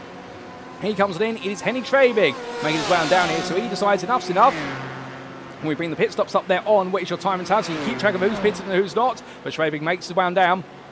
He's going to be the first indicator of whether it's a good time to pit or not for what will be the drivers at the bottom end of the top 15 and at the upper end of what will be 16th through to 20th place. Jan Lintz, meanwhile, he's under pressure of Russ Green, and right now the Australian driver all over the back of him. These two have different classes here, and I think Green right now really acts as a bit of a buffer here, giving Lintz a bit of breathing room to Shamble and Walker. And in fact, Shamble and Walker have really caught up to Green over the last couple of laps. Last couple of laps, they have been a couple of tips faster. They are now building the tempo, these two behind. So therefore, your battle for third and fourth in the Pro Class, it's going to bring Lintz into it this rate. And Rene Russler, he is only at this time about 3.5 seconds up the road. I don't think the podium of this Pro Class is settled down. I think, if anything, it's actually wide open, and strategy is probably going to be the big consideration. The only thing, of course, that Russler does have, here he is, that's the 3-second gap he has over the rest of that group behind him, with Mark Hutchinson also there, is the fact the GazX Racing JRM driver does also have the ability now to really turn the tempo down and save his own fuel and tyres. So therefore, that's what he might choose to do here. He might sacrifice a bit of the gap, which actually we should update you in that revision. It is 7 seconds ahead of Lintz, not what is 3 seconds there. We do the mental mathematics correctly this time. But Russell right now, you can see there's his rivals in the rear of the picture, just coming out of what is Beckett into Chapel. And he'll be looking comfortable, but he might need to consider saving some fuel. As we see Hutchinson there, and then Jan Lintz battling with Albert Bridge, and the GazX Racing JRM driver passing the Gnosis Esports car. He continues time in second in the Pro Class, but now up to 11th place. As behind, British Green, the two elites will start fighting. Walker takes a look up the inside briefly versus Shamblin. He's not going to be able to get it. And then we do come back to the two Porsches battling here in Pro for 5th place. We'll have Thierry and Mikhail Abasek. And these two still nose to tail as well. But there is no change of the tide right now. The fight is still going on between them, and we'll wait to see what the next chapter in their story is going to be. We do have to say commiserations to a few drivers who unfortunately have had to retire from this race, including Chris Keenan due to technical issue of the car, Matthias Expenditure as well, and Joris Petersveen for the open lap incident. And we do have out of this race as well, Chris Susky, Eddie Theobald, and I believe that's it. Robin Noel-Brown is currently your lowest place driver in 39th place. As meanwhile, Liam Kelso's into the pit lane. I think we just had Russ Green have an error at what was turn number 3. We will look back to that shortly. Kelso comes in, he's the second driver to pit, but then we look from him to drive out to the circuit, and James Bostock now has Benjamin Massey up his inside. Well, Massey looks for it, but Bostock stays his ground right now, wants to stay with Logan Timberlake. But I think for the three drivers at the front end of this interclass, it's a good time to pit for them potentially, just because right now you've got nothing to lose if you've got pro drivers trying to pick their way past you, whether to unlap themselves or on the lead lap. As they make the way onwards, well, we'll see what's to come between them as we look to Olivia Dean meanwhile. And your elite driver here just got Miguel Leon right behind him. Leon has caught up to him over the last couple of laps. The Ferrari driver has been putting together a very good race. And I think we just had some drama for Bostock, ladies and gents. We look away for a brief moment. And well, there is Andrew Fellows. Where is Bostock? There he is, currently parked up at Brooklands. And well, there's Adrian Adonis. I think the two of them had to come in together. And we have a replay to explain. And well, here we go, back in time.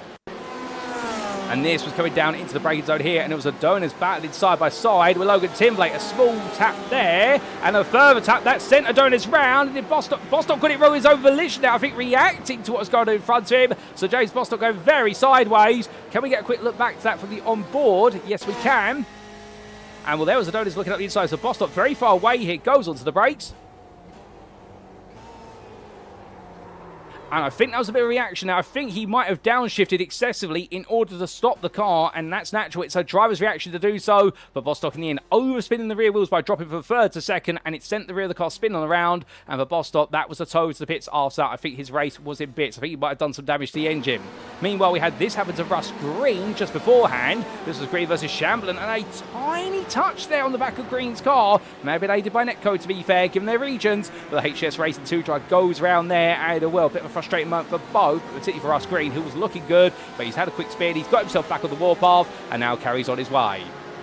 Back to your race to become, ladies and gentlemen. Driving the pits there of Bostock, car being looked after by the team. Fast repair being used after it's been towed. But meanwhile, we're waiting to see exactly how the rest of the pit stops all play out. But all these drivers coming through. Well, meanwhile, Dean's still trying to make that progress with Leon behind him. And Tim Perry, meanwhile, the Corvette elite driver here for Altitude Frame Esports. He's still chased after Jordowski, but he is surrounded by BMWs. He's got one in front, and he's got one behind. And if nothing says to him right now, why do you switch away from the BMW? I don't know what will, ladies and gentlemen, because the Altitude Frame Esports driver right now, when he wants to go away from one, he's surrounded by more of them. It's always the way, of course. It's like London buses. When you wait for one, it never shows up, and then suddenly, when you don't need one, three show up at all the same time, as the saying goes. And well, that's appropriate when we are in the United Kingdom, albeit we are very far away from London. We are in central England at the moment. So make the way up towards what will be turn number 15. Well, Perry right now, knowing he's got to play this right and knowing he's got the car to beat the BMWs at the game of tyre and fuel management, but maybe not a pace management. We'll see what he can do in order to make some magic happen as we get closer to the midway point of this race. From there, we come back to Miguel Leon at the moment. And the Inox Motorsport driver still chased after Flavien Thierry, and well, he right aboard with him. I tell you one thing, these two have been absolutely together for the best part of what has been the last 15 minutes or so. They are match each other pace. They're not quite catch up to Ryan Walker, John Chamberlain, are enjoying their own little ding-dong battle. But credit where it's due to these two, they have really been working together to make sure that Cedric Boysier doesn't become a third player in this one straight away. But we'll see what's to come of these two as they roll the way on through. And we do say hello there to Katonin at 4756. How are you doing? Well, sir. And once Abasek makes his way on out there, a little bit of understeer, puts him wide, but still keeping himself on the high and dry here, not making too many mistakes. I think Abasek right now just getting to that point where he may be thinking to himself, you know what, it might be worth coming into the pits and giving himself some clear track. But I think he's just holding on in case Thierry does the same. Boyce is still behind them, of course, wanting to get involved. We look to Cedric Boyce here. There he is with Russ Green, the man who was tapped by looks things by John Chamberlain only moments ago. But again, did look as though it was a bit of a netcode contact there. Cedric Boyce here holding on to 7th place and knowing that the top 5 in the Pro class is literally just in front of him if he can close it down where it's a strategy on the road. Well, that is definitely taking a bit of a backward step at the moment. I think everyone has cooled down a little bit. They've seen the way it's gone for other drivers, but more importantly as well, and perhaps more relevantly, they are now in that pit stop window, so they are thinking about the picture, which is when do you come on in? We'll have to see what happens. As interestingly, one thing we haven't spotted, Sylvain Depech has pitted. Now, he has pitted from what was the top 8 of the field, and he's come out in 20th. Here he is. Now, he's a very good reference marker as we briefly lose him to the E3 rematerialises because Depech has pitted, and it was a 10-second stop. So, quick splash and dash of fuel. Definitely no tyres changed in that one. And his rivals have got to be thinking right now if they can get this data, but they might be feeling as though it's the right time to pit as well because he has bought himself clear track. He has got 6.5 seconds to Chad Henson, and behind him it's 2.2 seconds to Brandon White. So we'll have to see what's going to happen. But as we do see there's some questions being asked in the YouTube chat, if you're new to this broadcast today and new to the series, particularly with the classes, your red drivers, or the ones that you will see then the time tower and also at the bottom of the screen when we do look at a particular driver, they are your elites. They are the fastest class here based on their iRatings coming into this season. Meanwhile, your green drivers, such as Flavien Thierry here for ID file competition, they are your pros, your second fastest, and meanwhile the blues, they are your inter drivers. They are effectively your lowest class drivers in terms of expected pace. And in terms of how points are awarded in this series, you're awarded points based on your class finishing position. You get nothing for beating another driver, another class, even if it is an overall finish. So we could have a pro win the race overall. They still get the same points as if they won the race at the head of their class, but not overall. So hopefully that fills you into the picture quickly. I do apologise for not inducting a number of you. Indeed, it's good to see so many friendly faces here in the YouTube chat, and particularly I should say, plenty of new faces as well. And therefore it does really become a game of multiple drivers out there. You need to be smart in exactly who you fight and who you do not. But of course, we have seen this season several times where you may have a pro driver want to get ahead of an elite driver because they're still on pace and they've got pros behind them and they use the elite as a buffer. And Flavien Thierry, of course, used that when he was back in the interclass to a major degree in round number 2 to make sure that none of his inter-drivers rivals could catch up to him before he got promoted to the pro class. But rolling around right now, well, we are still waiting for a lot of the pit stops here, but Thierry definitely has Arasek and Boysier behind, and he has not been able to catch up to Walker. In fact, Walker now is 4.5 seconds clear. So the tempo is definitely shifting in the favour of the third and fourth place drivers. They are half a second a lap quicker compared to Thierry, Arasek and Boysier. We've seen as though Flavien Thierry right now is a little bit of, not the rolling roadblock necessarily, that would be unkind to him, but I think he is struggling for a little bit of pace here. The only thing I can imagine is perhaps he's doing a lot more fuel saving here compared to his rivals, and therefore his game plan, he will soon pit, but he wants to try and make sure that pit stop is as short as possible. Perhaps the team know a window he needs to get into, and he needs to save some fuel to get himself out into a window of clear traffic. We'll see here as they make the way on through. We jump on board with Miguel Leon. Let's listen to the engine as he makes one down the dashboard. And well, there's no lift and coast there at all, so Abasek staying right with him as he makes his way down that straight. So Abasek, I think, knows that he's got to find a way through sooner rather than later. I think he's worried that Russ Green and Cedric Boyce is still there, as Green has just passed Boyce as we look back from the rear of the car we're riding on board with. And there you see Russ Green now fully in your picture, the BMW M8 HS Racing 2 driver. Well, the elite driver trying to cut his way back through. And going all the way through, turn number 18 onto that start-finish straight. Well, Abasek right now, he's got to be thinking, okay, when's the right time? Well, a 10-second stop, as we've seen from Sylvain Depech, that is going to open up a very big window. That means it really is a splash and dash for fuel here. And well, that term is thrown around a lot, but 10 seconds, you are looking at about a litre a second. 10 litres going in the car, that is marginal. You can save a lot of fuel. You can probably make that a shorter pit stop even. And that's going to be in the minds of our drivers. There's Chris Round here, the Axis Sport driver, who has pitted already once, but that's not a strategic stop. That was for repair work at the start of the race. He just made his way on past Andrew Fellows there. He carries his way on. And as he makes way on through into turn number 1. If any of you are tuning in right now and have any further questions regarding this series, feel free to shout them out. We'll try and cover them when we can, when there's a bit of lull in the race in action. But indeed, right now we are lighting the powder keg and waiting for it to blow, because I think we are in that little quiet period at the moment, and we are just waiting to see who exactly does what strategy. But as soon as those pit stops ends, much like what we saw, what was all the way back at Road Atlanta and Road America, it's going to go from field breaking out into the field compacted back together, and suddenly those final 15 minutes or so are going to feel much like the very start of the race. It always has been the case so far, Mexico being the exception with the no-stop strategy prevailing, but the only time we've seen the no-stop be viable. But is anybody thinking about the no-stop here today? Well, if they are, they didn't show it in the first half an hour of the racing, but in this second half, 5 minutes into it so far, perhaps the tempo is turning down a little bit and the no-stop strategy is becoming a thought process. Back to the front, we look to Mirko Bortolotti as the sun comes out on him for a brief moment, still leading by 3.8 seconds. Ahead of Marinko Jornovski, his teammate. And then we do have Martin Stattmann, the third place man right now, trying to make it a 1-2-3. And he, in fact, has found his way past Tim Perry over the previous laps. How exactly did he get it done? It was on lap number 16. And well, here's the replay to explain. So this was them making their way down the hangar straight, and in the end, Stattmann on the inside. Perry not really offering too much of a battle. It did squeeze him a little bit into the middle of the road initially, but I think that was more to simply say to him, if you want it, you just got to prove you want it a little bit more. And in the end, Stattmann definitely making it clear he wanted it, and Perry tucking in behind. So the Corvette driver did yield after being at the filling in the BMW sandwich, but there it goes. And now the top three, it will be GazX Racing cars in the elite class overall, but they still have Tim Perry to deal with, who's trying to stay right there with them. Speaking of the GazX Racing driver, meanwhile, who's trying to still make his way through, it's Christian Ablas we're talking about. You can see him on camera. He's still right behind Miguel Leon and Olivier Dean. And these three, they have stayed together for a very long time in this race. They haven't really seen too much of an exchange since what has been the opening 10 minutes. And I think the game plan here has now been more about working together where they can. What I understand for Ablas, when he's got his pro teammate, the class leader at the moment, Rene Rosler, catching up, I think he'll want to try and push the tempo a little bit to make sure, not essentially that he's going to be caught by his teammate, but he doesn't want to obstruct his teammate should Rosler get onto the back of it, because then he'll be at risk of being pushed back towards Jan Lind, fellow GazX Racing driver, and then the risk of John Chamberlain and Ryan Walker. So therefore they've got to keep the gap as best they possibly can. It's going to be a bit of a mindset there. But as we look from him all the way back to your leader in the interclass, here's Pinto Levente, and Angel Ordonez has definitely retired from this race. We just had confirmation from the pit lane with regards to that. So Ordonez, after that contact with James Bostock, both of them seem to be out of this race, unfortunately for good at this time, although Bostock's car is still in the pits being serviced. Well, right now, Pinto Levente, your inter-leader, he has bought himself a 6.5 second gap to Logan Timberlake, the Sim Party racing driver, who in turn has now got John Ludbrook for company 5.2 seconds behind. Hold up a second, we lost Bostock, and Ludbrook's missing off his front bumper. That's hanging off the car there. How on earth has that happened for Ludbrook? I don't think we saw what happened.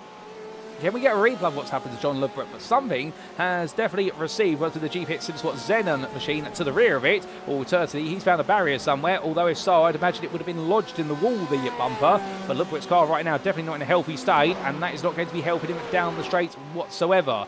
We don't have any replay footage to explain, but what we can tell you is the consequence of it is he's losing pace to Timberlake, but he is still your third place runner in the class as Henning Schwebig queues up behind him. And Schwebig right now, who has pitted and taken his strategic stop, he's going to go up the inside of Ludbrook, who tucks into the pit lane. So Ludbrook comes on down, that's perfect timing there for Schwebig.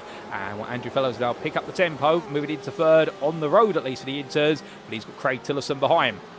Now, Craig Tillotson, we haven't really talked about, the Ferrari driver for Rhino Academy, giving up the BMW, moving to the Ferrari. He's doing a very good job here. And Kevin Smith on a recovery drive. He's also gradually making some solid progress. But Tillotson right now, having started all the way back in 9th of the class, he's enjoyed himself. As hold up, that's your into leader. He's got around. That's at turn number 4 at the loop. He's been thrown for a loop there as he comes through Aintree. Levente's lost out. He's been passed by what would be Brandon White and Benjamin Massey. And Logan Timblake has suddenly seen that gap of 6 seconds slashed in half. It's now down to 2.6. Levente's had a mistake, and well, we'll come back to talking about the Rhino Academy drivers shortly, but that is an unexpected one, and well, it all went wrong for Timblake at what was the loop earlier on, but now it seems to be going right there as Levente making a mistake, and here's the replay. So this was under braking here through turn 3 in towards 4. He had Benjamin Massey behind him at the time, but Massey very far back. And as they made the way through, took a bit too much apex curve, but the rear of the car slid loose there and did a very good job to keep the car sliding inwards rather than back onto the racing line. But for the Hungarian driver, that's a mistake. He could afford one of those, but he can't keep affording them. He is going to lose even more time if he makes another one like that again. And well, the times on that BMW are going to be warm. But meanwhile, Logan Timlake's got a black flag now, and that will be a drive-through penalty. That's going to be for hitting the instant point limit, unless he picked up a slowdown somewhere and hasn't served it. Well, I don't think so. It would have been too soon for that to happen, but it is definitely a drive-through penalty for Logan Timblake. They're the Sim Party racing driver, and off track somewhere has come to knock him over the 17 instant point limit, and suddenly the number 16 driver will need to make his way down the pit lane. He's going to have to make 2 trips to the pits, one of them for strategic reasons, the other one is going to be for unnecessary reasons. But unfortunately, that's the way it's gone, and suddenly Andrew Fellows, he's looking at this, and Craig Tillotson and also John Lubbert, they're all going to be looking at this and thinking to themselves, this is now a prime opportunity here to potentially steal away what could be a podium that was never expected in the first place. Well, there's definitely another change in the story, as from them we then look back up towards what will be your pros, and here's John Shamblin. 20 minutes still left on the clock, and right now nobody wants to come into the pits from your top 21, but we are seeing more and more pit stops for drivers. We've got a few pit stops there that are what is erroneous in terms of strategy. We can't remove them from the pit stop counter, but they are where drivers have to come to the pits at the start to have repair work done because of the turn 1 into 2 instant. But the point being is we are starting to see more pit stops from drivers, so I think this is a one-stop race, but the thing is nobody inside that top 20 wants to come in until they absolutely have to. And when you do have such a short pit stop, we are seeing pit stops on average, based on a bit of quick mental mathematics, the average pit stop time we've seen so far for fuel is 9.6 seconds. It does mean essentially right now you can probably afford to get to what will be about 50 minutes into this race before needing to come in. So there's a very big pit window here today, and I think that is on the minds of drivers. If you can stay out, you stay out for as long as you can. But John Shamblin right now, he's got to try and stay ahead of this man as Walker continues to follow him all the way down the hanger straight on the attack, and we're on the way in towards what will be turn number 15. Well, Walker at the moment, he has played this race very smart. He has literally stayed in the wheel tracks of Shamblin since the very beginning. But here goes Jordan Shamblin. Does he go to the pits? No, he just simply comes out nice and wide to go into the Vale. But Walker right now, if he can stay this close and perhaps make something happen in the pit lane, could he on course for his first podium of the season here in the Pro class? And if he is, I suspect we'll be hearing from him after the racing, and he's going to be absolutely ecstatic. Is the sim racing photographer stroke what is sim racing commentator stroke also what is Altitude for him esports sim racing driver. Indeed, he's a man of many talents, but right now he's trying to show those talents off as best he can as they come down in towards turn number 3. There's Logan Timblake making his way on through behind them, but Timblake is now a lap down effectively, and that's after Timblake has essentially served that drive-through penalty, plus I believe he has also come in for what is his one and only pit stop. So Timblake has done it back to back in terms of going into that pit. He wanted to get it out the way, and he's actually bought himself a really nice bit of space to work with, because the 2 pros in front, he's got to know at some point they will pit. He's got the confidence in that, and also the fact they are gradually quicker than him. We've seen that over the distance, so therefore the Sim Party racing driver should just be able to simply sit behind them and hope he'll gain some time. And meanwhile, further back, that's Russ Green battling side by side Flavian Tiefri as he's going to clear Tiefri, who's just pitted, whereas Green pitted the lap before. Henny Trebig, meanwhile, well, he wants to try and get past the French if he can to go on the attack versus Green for 13th on the road in the elite class. So 2 BMW drivers here sandwiching what will be the Porsche 911 RSR. And the 2 elites really do want to get stuck in, but meanwhile, Tiefri being the referee in that fight, they've all pitted, so now this is going to be on track action between them for the remainder of the race day. Suji Boyce a bit further back there, and the Cube controls a racing driver. Well, he comes through left in towards the right, Brooklands into Lovefield, 9th for the Mountain Pro, but we believe this is still in contention for essentially 6th or 7th in the Pro class. We'll just wait to see where those extra pit stops the other drivers are to set the ball up. From him, we come back to Shamlin versus Walker. Well, Walker's the closest he has been, practically on the rear of the American driver, coming in towards Stowe. Something's got to give soon. Which one of these two is going to come into the pit lane? And the answer is neither of them. May stay out, but right now I think Walker, if he's that confident he can run that close and get within 1.5 tenths before Stowe, then is he going to be thinking about strategy, or is he going to be thinking about making a move on the next lap? He's got to be doing something soon, unless it's fuel saving every step of the way. He's just hoping to do it in the pit lane. Well, that's throwing all your eggs in one basket. But to be fair, if he's got that confidence, who can blame him for it? But George Shabler right now, I get the feeling he'll have his own confidence there. I wonder if he might try to underfuel the car slightly. We have seen him do that before in the official series, where he's intentionally underfueled by a lap and then come out behind his rival, only to then fuel save and then take the places back right to the end. He is a crafty driver as the Dynasty Motorsports driver, so never say never. He's got his own aces up his sleeve, much like Walker has behind him. Black flag, meanwhile, for Kevin Smith. That's going to be a drive-through penalty. That will be for instant points picked up. And all the progress that Smith has made as he gets ready to battle with Virgilio Garcia, as these two continue to recover the way into this race. Well, up the inside he goes. Garcia there on the outside, the sim coach driver for Darkwing Racing, Darkwing Purple. His way on down in towards what will be the Vale. Smith will duck off there. That will be to take what will be his drive-through penalty, and Garcia will be left to his own devices. Yet to pit is Garcia, so he's still carried on, but we're very happy to see the Prototype out there having fun. But when will he make his way in the DWR car? Well, your guess is as good as mine. But 60 minutes still left on the clock. We've got a bit more time left in this one. We are still waiting to see whether it is going to be a no-stop strategy. Is everybody going to keep us guessing? I suspect they are. But data-wise, we'll just see if we've heard anything down in the paddock from any of our drivers. And the answer is we haven't heard anything so far, at least. So therefore, we are waiting to see what next is to come. As we do see Mirko Bortolotti carried on. 4.5 seconds back is then his teammate Marenko Joldovoski. And then we do have Martin Stattmann still being chased by Tim Perry. So Perry right on the back of him still as they come in towards turn number 1. And Olivia Dean a bit further back. You see Dean here still bringing along with Miguel Leon and Christian Ablasa as Renee Rossler comes into the pit lane. Well, I think that's all you need to know with regards to strategy. If your leader of pro is coming in, and the GazX Racing JRM driver has done a very good job in managing this race, I suspect we are looking at a one-stop, ladies and gentlemen. It is simply the fact that it is such a short pit stop for fuel, and that's why they're going so long. Nobody, as we mentioned time and time again earlier on, wants to pit. They don't want to risk the traffic element. So we are starting to see some of the bigger names of the running order finally give up the opening stint and get ready to transition onto that second one, as Sylvain Depech is carried on through. And where is Depech? Here he is. And we do have Rossler leaving the pit lane at the moment. Depech, of course, is the man you need to keep an eye on, because he was the first driver inside the top 15 to pit.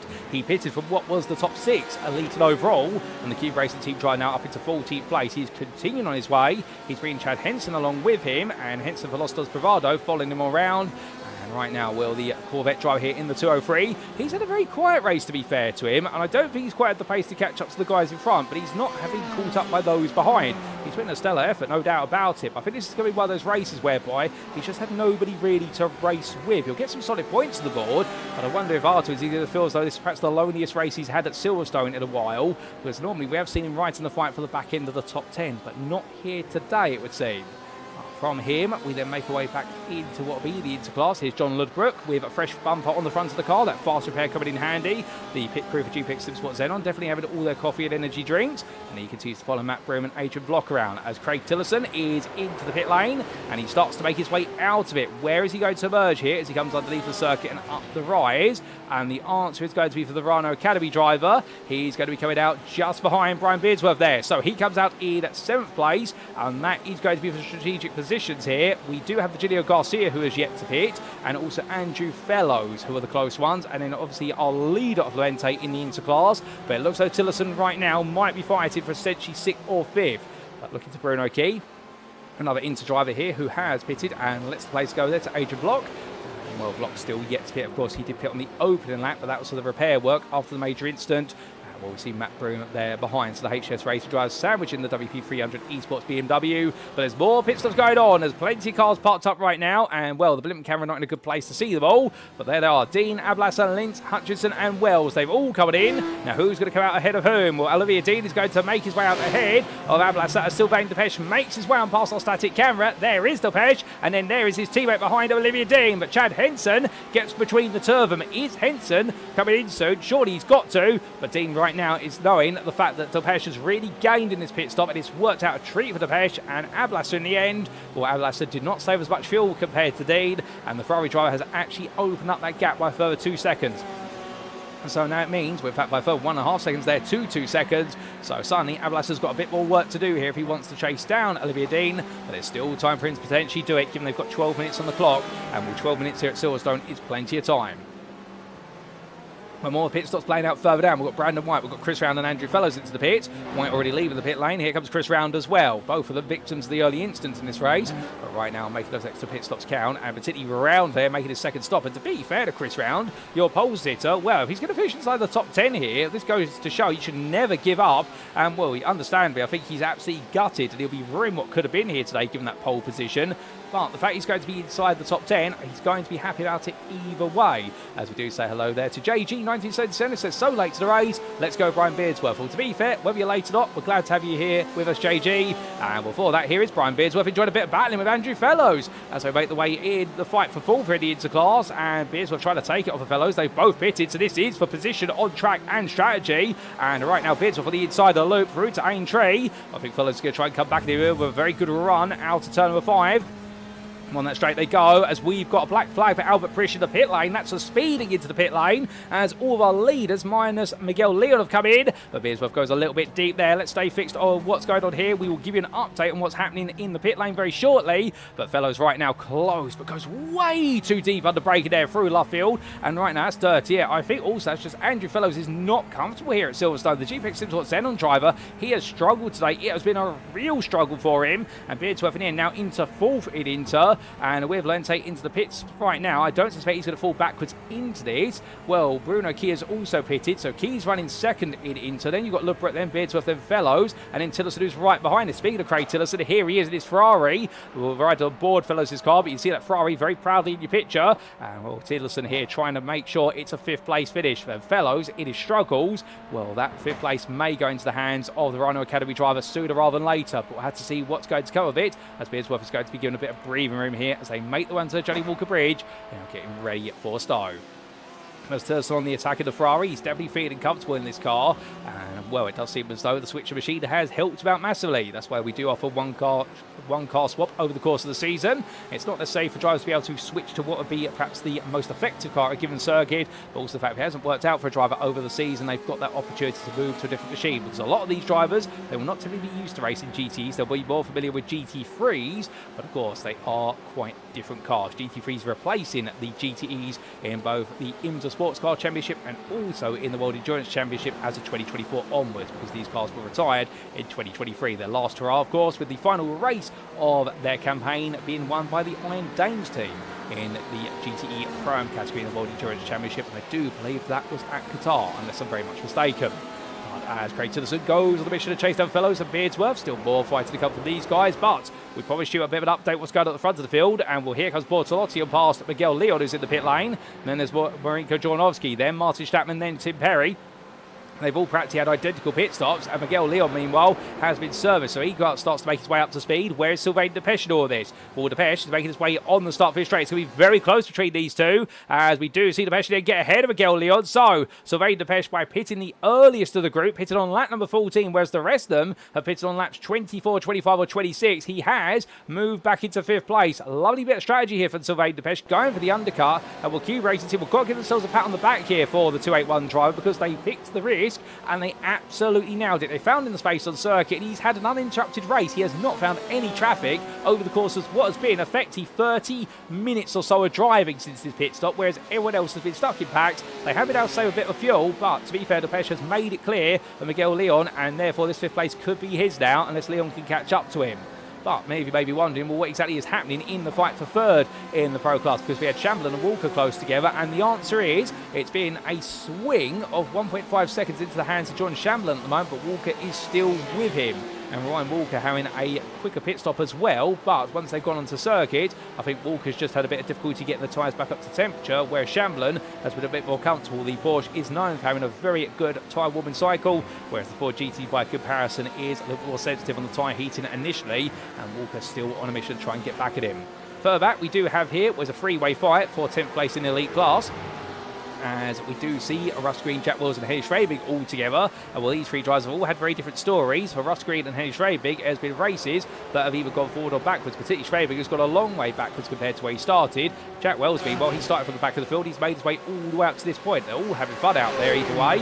As we go in towards Baggett's and Beckett's for what is the 27th time of asking to their condition. And right the way through and on towards Chapel shortly. Well, Wells, if he were to be any closer than this, as we look out the postbox size windscreen here on the Beast Racing machine, well, any closer to that, I think he'd be touching the rear wing of his rival, but gets the power down. Green immediately cutting over to the outside there, not letting it naturally flow to the outside. That's to try and break the toe. He's worried about Wells looking for a move here into Stowe Bend.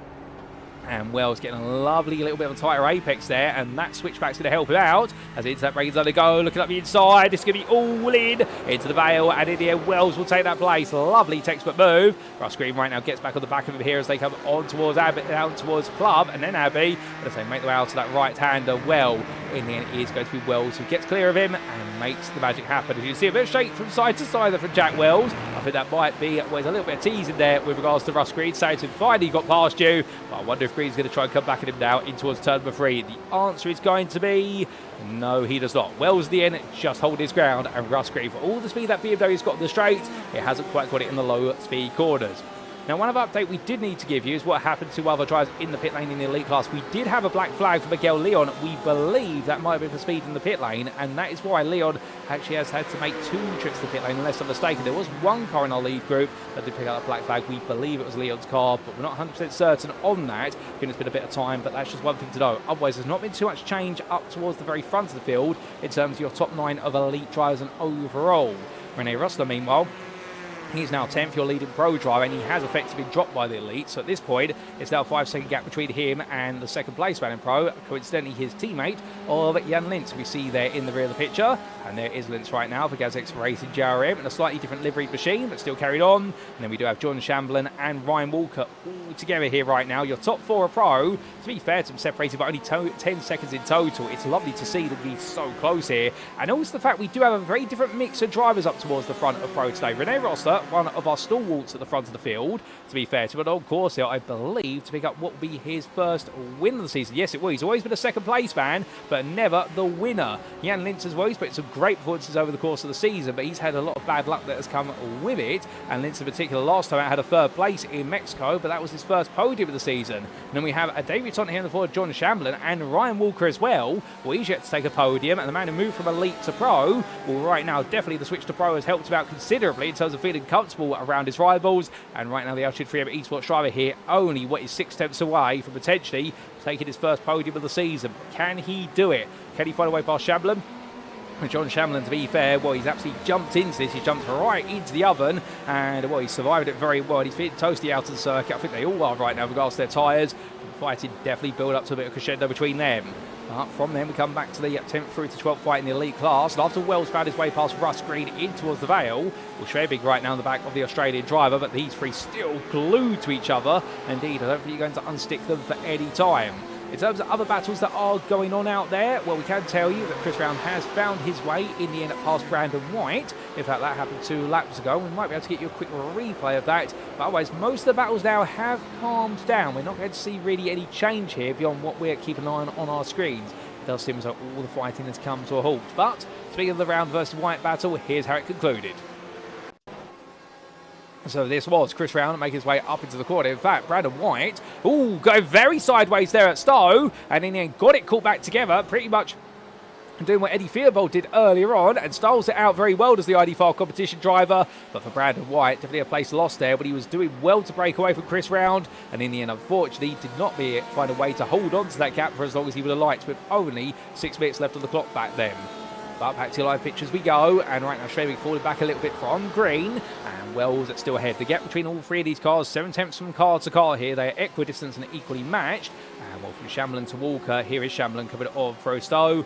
Walker right there with him. And Jan Lintz and Rene Rustler, they do seem to just have the pace over these two, so I think they are going to be safe. It really is the fight for third in the pro class that now is the big watch point.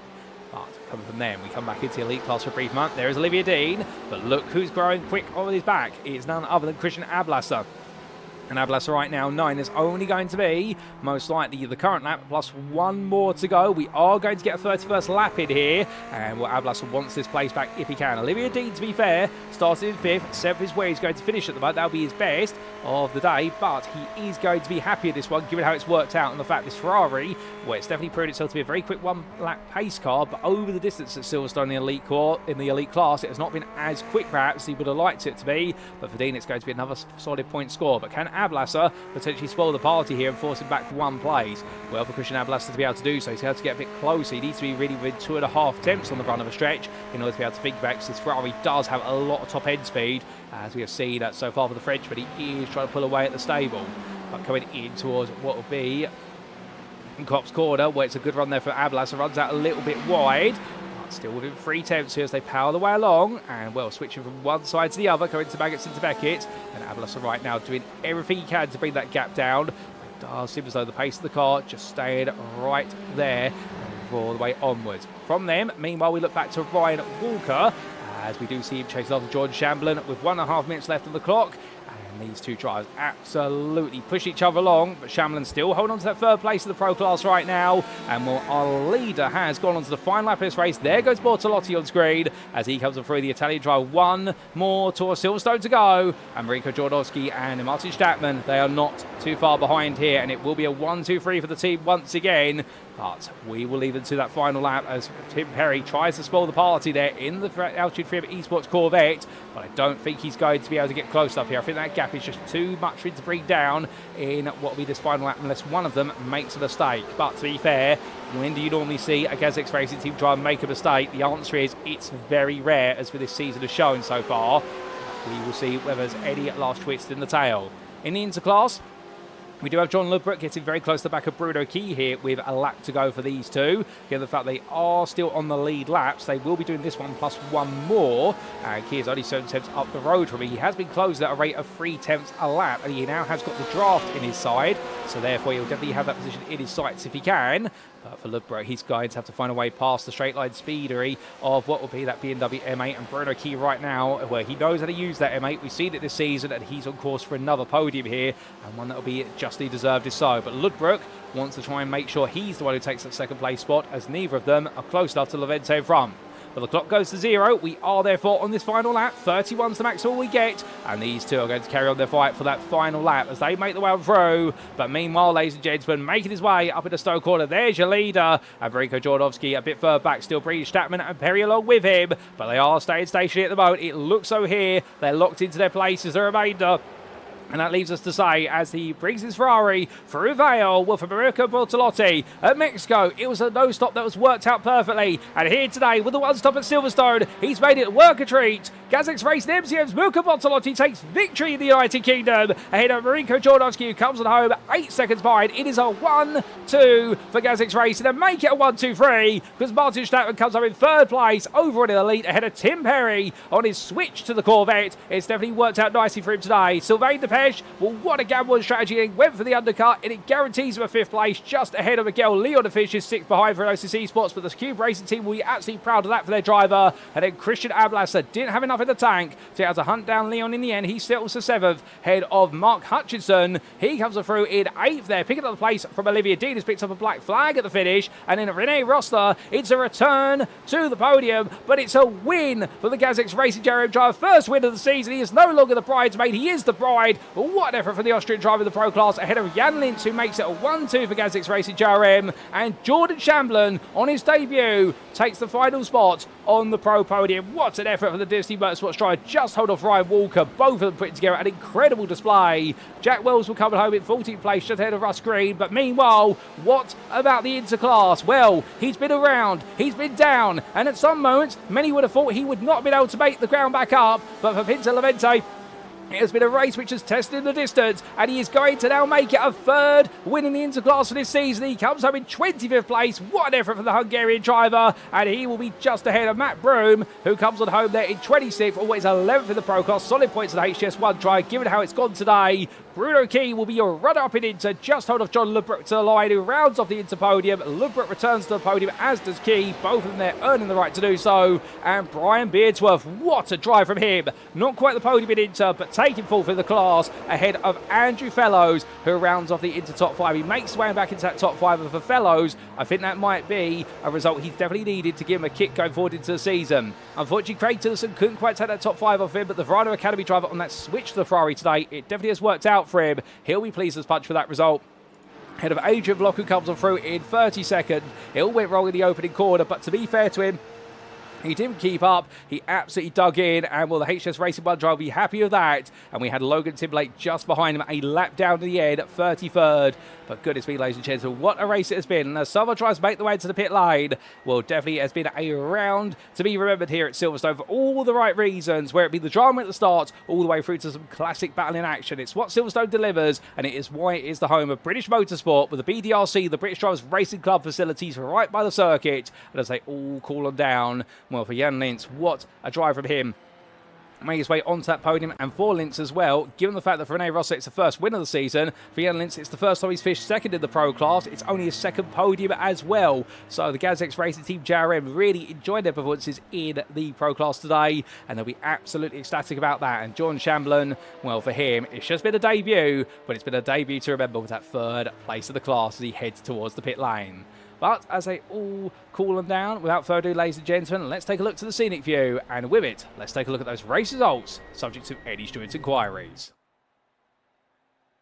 And after 60 minutes of racing here in round number 6 of the SimRacing International GTE Championship Season 1, as brought to you on iRacing, Mirko Bortolotti making it a 4th win of the season for GazX Racing MCM, looked in control from the start and gradually opened up a gap. But behind him, well, the battle was for second, and Marinko Jornowski held on to that second place for the sister team of GazX Racing JRM, ahead of Martin Stattmann, making it a GazX 1-2-3. But look who was in 4th place, switching from the BMW to the Corvette, and it does seem as though the Corvette has made him a convert. The Englishman there, Tim Perry for Altitude Freedom Esports, who kept them honest every step of the way, and at one point thought he might have been able to steal away a spot on that podium. He couldn't quite do so, but he was able to finish 9 seconds ahead of Sylvain Depeche, who guaranteed his 5th place in by going for the undercut strategy for Cube Racing Team. And there was Miguel Leon in 6th place there for Alosis Esports, losing out on the top 5 by 3 seconds, but unfortunately didn't quite work out for him today.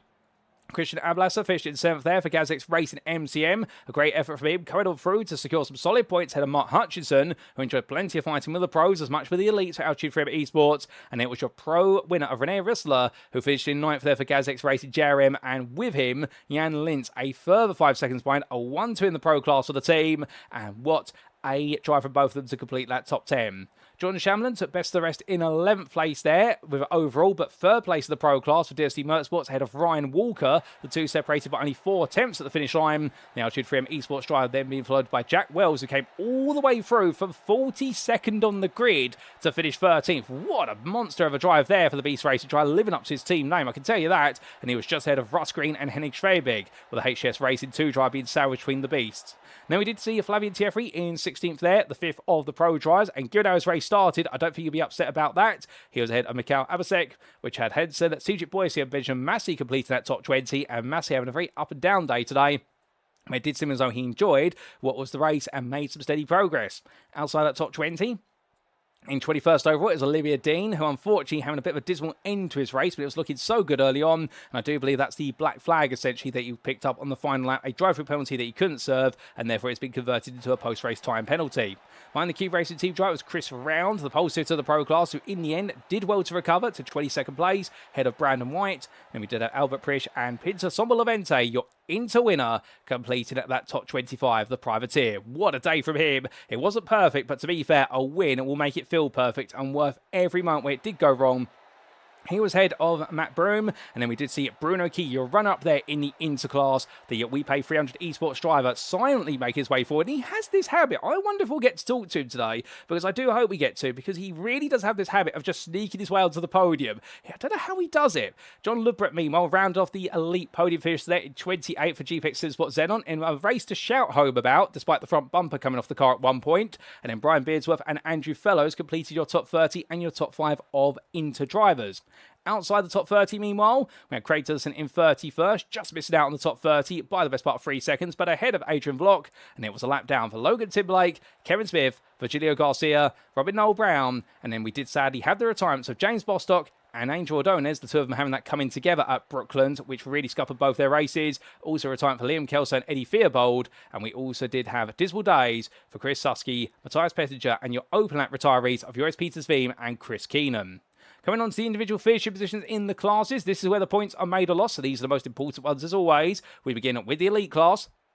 And it's a 1-2-3 for GazX Racing. Mirko Bortolotti, your 4-time winner, ahead of Marinko Jordanowski and Martin Stattmann, with Stattmann making it another podium finish and Jordanowski returning to the podium. So therefore, their points are pointing upwards in the Teams and Drivers' Championships. Ahead of Tim Perry, finished 4th place there, and his 3rd place in the Elite Championship will continue to push forward, with Sylvain Depeche there getting the top 5, and 5th place for the Frenchman. He'll be very proud of that. Miguel Leon at 6th today, and his championship lead will now fall out of his hands most likely, and it will potentially go to Stattmann after today, based on the drop scores, with Christian Ablasser in 7th place just behind him. And then we did see Mark Hutchinson perhaps not getting the headlines for Altitude 3M Esports, but to be fair, enjoying himself in his Ford GT, and I think finding a bit of a rhythm. He was ahead of Jack Wells, who fought his way all the way from the back to 9th place. Good on him. Ahead of HS Racing 2's Russ Green, who completed the top 10. Henrik Schwebig finished in 11th there, best of the rest ahead of Chad Henson, with Olivia Dean, Albert Frisch, and Adrian Vlok completing your finishers all in the lead lap. And then sadly, it was a retirement right at the start of the race for Joris Peters Veem, who lost it into turn number 1 by looks of things, and that sideways slide ended up causing what was quite the domino effect. That's not to blame him, however. Unfortunately, it's just the way it went. And then comes to the pro class, and here we can see in the second of our classes, a win for an air wrestler at last. The GazX Racing JRM driver brings on home his maiden win of the season and leads home a 1-2 for the team ahead of teammate Jan Lintz, who finally takes his 2nd podium in his first P2 of the season. John Shamblin on his debut, a drive to 3rd there, and indeed all of his fans will be absolutely proud of him for that. He'll be getting out the car absolutely grinning like the Cheshire Cat, and the Dynasty Motorsports driver in the end only was 4 attempts ahead of Ryan Walker, who chased him every step of the way. Those two were inseparable, and I think we've got a rivalry for the rest of the season there between the Scotsman and the American.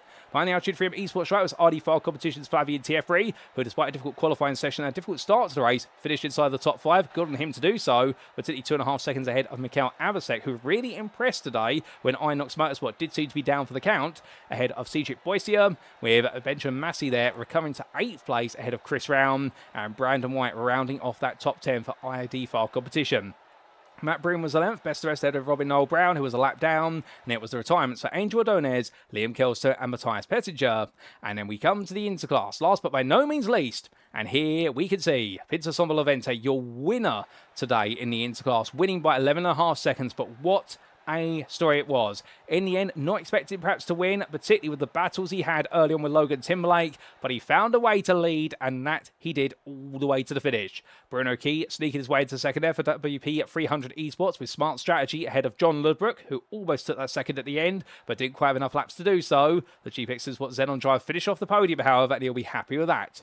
Brian Beardsworth taking his best result of the season there in 4th place, the privateer just ahead of Andrew Fellows, who ran off the top 5 for the GPX Supersport Xenon crew, and it was Craig Tillison in 6th there, almost into the top 5. That day will come, but the Rhino Academy driver having to settle for 6th, ahead of the lap down finishers of Logan Timberlake, Kevin Smith, and Virgilio Garcia.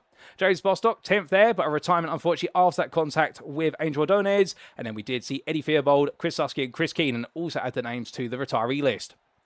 But with that, ladies and gentlemen, that's a rundown of our race results, subject to Eddie Stewart's inquiries. But don't worry, this broadcast isn't quite over yet, because we're going to step away for approximately 5 minutes, and when we come back, we'll be catching some interviews with our volunteer drivers, and we'll get to hear their thoughts on what has been an absolutely brilliant day of racing here at the Silverstone circuit in the UK. So don't go anywhere, you won't miss those interviews that are coming right up.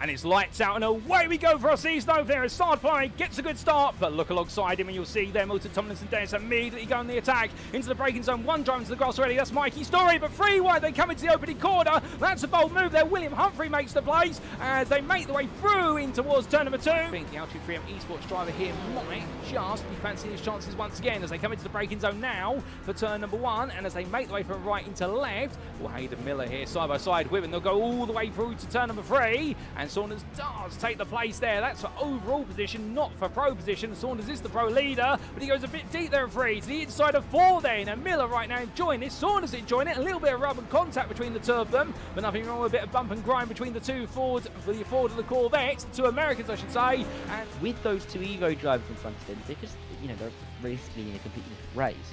They're just a barrier up towards the likes of Rubino and Wendell. Oh, there's Rubino going off the road, and here comes James Bostock, past 1, past 2. This is a great little move from James. Oh, and look behind him as well. Hardiak, sorry, up high. He decides to come back down low. But Denny Plurger has really lost a lot of ground here. He's lost 7 places since the start of this race in that green Porsche. But look at this, for the lead. Hammond wants it. He's gone back down the inside. He got off the brakes again to let the car down the inside of Rob Mackay. And you said Rob was going to be clinging on at the front. And now he's clinging on to second. Great move by Lewis Hammond. Really good committed stuff. And look, down the inside, Richard White. He wants a piece of this in the Porsche. He's got James Bostock. And it's lights out and away we go here as Mirko Bortolotti goes exactly on the green, and as they roar the way down towards turn number 1, Martin Stattmann side by side with him, but look behind, Tim Perry under pressure and Miguel Leon immediately as the Enosis Esports driver tries to put the pressure on. Further back we've got 3, 4 wide, they're all in the crush as they come through the opening bank. Look back for the rear of your second place runner of Stattmann, and Stattmann right now for the GazX Racing Team. What he's trying to do here, I think now, is just hold on to second, and if needed, he may have that to a bit of a buffer and perhaps sacrifice a little bit of his race for the race leader here. Although Bortolotti, to be fair, I think might be holding some pace back, but here comes Lux in the tow, in towards what we roller coaster they come with the Virginian corkscrew. It's left into right very quickly here as they both make the way, and it's too wide on entry, but Lux gets ahead. It's up into second now, as it will be Martin Stattmann falling down to third, but Callum Lux does clear another one, and now only one car is between him and an opportunity of victory here today. Which is Perry going to make the move, or I'm going to have to make the move for him? Well, there's your answer. Perry's going to go on the inside here of Dean into the braking zone. Edwards gets to watch it from the popcorn seat view. Perry there being too wide on exit. Dean's going to try and hang around the outside. Does Edwards think about going up the inside as well? He gets himself ready for it in case there's contact, but there's not. Perry there being fair. Dean tucks back in behind. Lovely move there from Tim Perry. And I think meanwhile Beardsworth will hope they don't get close up in time as Beardsworth's going to look up the inside. He goes all in, and it's from very far back. He gets it stopped, however, and Beardsworth there nails the move, but Tillerson's going to come back at him up the hill. Does he go in on the brakes here? This is bold to do it on the inside. No, he does not. And Brian Beardsworth at the end, he gets it wrong. He goes out wide at turn number 6. Tillerson's going to be too wide with him, but too wide they're going to turn 7. Tillerson goes on the switch back there. 9 is no way through, and in the end they come down towards turn number 8. Well, there Tillerson backs off. He lets Hutchinson go around the outside, but is it the right call?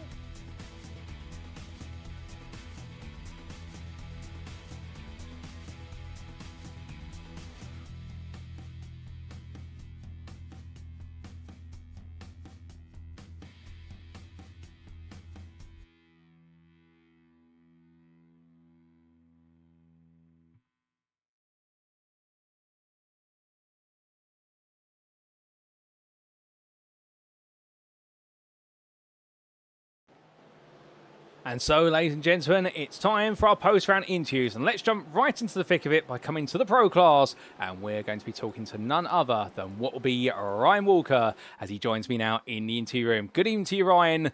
What a day for yourself today. Not quite the podium, but to be fair, you were right on the pace of the podium all the way from start to finish. How was Silverstone for you? Yeah, that was a really fun race. I enjoyed that. It went better than expected, and yeah, to be so close to a podium finish, in a way I'm slightly frustrated, but in a way I'm still happy to come away with the 4th in the pro class. Oh, indeed, understanding a bit of frustration there because you were chasing Jordan for so long. But before we get to that, let's dial it all the way back to qualifying. Here today, 20th overall, 8th in class. I mean, 20th in a field of 44 cars is very impressive. But then you think about it and think, I'm only 8th in the pro class. I mean, did it feel a bit of a bittersweet qualifying session, perhaps? Qualifying pretty much went as I expected it to go. I mean, qualifying, I'll admit, has never been a strong point for me. So I just went round doing laps in qualifying and basically just seeing where I ended up qualifying. And 8th was again better than expected. So I just went into the race with the aim of just finishing and just see where I ended up finishing. And yeah, just again, used the same plan as or strategy as last week. Just told myself to do my own thing and just whatever happens, happens. And yeah, managed to keep out of trouble and come away with, I think, my best result of the season so far. Well, a best result of the season for yourself, most definitely. Although I have to ask, start of the race, of course, we did have the incident that seemed to be triggered by one of our elite drivers going a bit sideways into turn 1. You had to take to the escape road there. Was that a bit of a have to react on the moment, or had you had it in mind that if something goes wrong, immediately chuck the car to the runoff here? Because there's so much space out there. Yeah, I kind of, it was one of those things I was debating to myself. What do I do if there's any, excuse me, any mayhem in turn 1, and if there's cars everywhere in front of me, what do I do? And I kind of just made that last second decision to go to the left because my teammate Mark, he was in front of me, and he managed to get through it, and he made the decision to basically go through everything or all the mayhem in front of him, but I made that a split-second decision, or the safer decision, to go to the tarmac runoff, and I'm quite glad I made that decision. Oh, indeed. Well, definitely a very valuable decision at that point onwards, but you found yourself surrounded by fighting in the early stages. We do look back at some footage of you fighting with Flavio Tiefri, for example, but the theme seems to be all the way through. And that, as well as fighting, so long as you stay glued to the back of Jordan Shamblin, you would be okay. Did he sort of become your target over the race distance, or was he more of a, towards the end you realised you were both fighting for third in class? Yeah, the first part or the first half of the race, I said to myself, if I can stay within maybe a second or so of Jordan, and maybe just try and kind of use him in a way to keep me focused and keep my concentration up, and just keep my pace up as well. I think that'll come in handy, and it definitely did. And yeah, it was a great race with Jordan as well. I have to say that was a good clean racing, and big respect for him for that.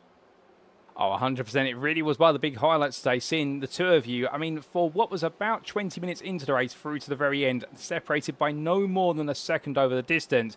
And we did see, of course, you tried to jump in on the pit stops. It didn't quite work out. And even at the very end, you always were right behind him. What do you think held you back from being able to find the overtake? Yeah, me and Mark, my teammate, we were discussing this actually after the race, and it was probably, I don't know if it's just the Ford, but it was the lack of traction on corner exit when putting the power down. It seemed to cost me maybe a tenth or two when I was battling Jordan. So if it wasn't for that, I think I could have got a run on Jordan, maybe on the last lap. But again, it's one of those things, and not a podium, but fourth place and a good haul of points for the team. Oh, 100%. I mean, almost there. Surely that first podium of the season is going to come at some point. But you leave Silverstone with a huge haul of points for yourself and the team. And next up on our calendar is none other than Le Mans. What can we expect from you there? Yeah, I do love racing at Le Mans, so hopefully I'm going to try and get as much practice in as I can for that track, because it's just one of those tracks that I never ever get bored of doing laps around. And yeah, I'll put the practice in and see where I end up. If again, it'll just be a case of just tear it up and try and finish the race and see how it goes. All fair play. Well, we look forward to seeing whether you can make some magic happen at Le Mans and perhaps make that first podium finally come your way. But just before we do let you go, we have to ask, we normally say at this point, is there anyone you'd like to give a shout out? We will do that very shortly, but if we were thinking ahead to next season, obviously you know what the schedule is for this season. If there was one circuit you could see pop on this calendar, what would it be? If there was one circuit it popped up on this calendar, that's a very good question. I would like to see Sebring on the schedule, because that, again, it's one of my favourite sports car racing tracks. All fair play. Well, Sebring's always a good pick, and I'm sure many will be giving a thumbs up there in the chat with regards to the bumps of the Floridian circuit. But then, of course, Ryan, as we get ready to let you go, we do have to ask, as always, is there anyone you'd like to give a shout out or a thank you to? First off, yourself, Paul, for putting on the fantastic broadcast as always. I always enjoy watching them back after the race or the day after. So thank you to you for that, and Tim and Mark as well for being awesome teammates, and basically just the whole the Altitude Esports team for just being a great place to be in.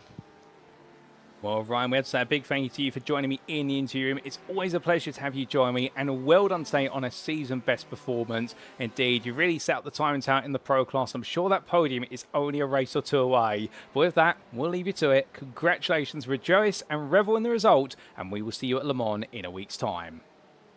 Thank you, Paul. So hearing there, ladies and gentlemen, from a very happy Ryan Walker, no doubt about it. And well, you can understand when he described things as frustrating, not because he's upset, but because of the fact he was so close to a podium and putting it down there to low-speed traction the Ford, something that he and his team have discussed after race immediately, which is what's been holding him back. And when then all these cars have their unique traits, the Porsche of John Chamberlain, one of its strengths is its low-speed traction, and that was the delta between the two. But still, knowing he's making progress, he's moving forward, and well, looking to Le Mans, a circuit he absolutely loves and he never gets tired of. And we look forward to seeing whether he can finally make that podium happen there, or if not, make it another top 5 and continue on this theme, because Walker's been moving forward in the pro class. And the points keep on pouring in. Indeed, it's not just for his Drivers' Championship, also for the Teams' Championship. He's become a real asset to Altitude 3M Esports. You can definitely tell that over the course of this season. But with that, ladies and gentlemen, we've got another interview around the corner. But who's it going to be with? You're about to find out.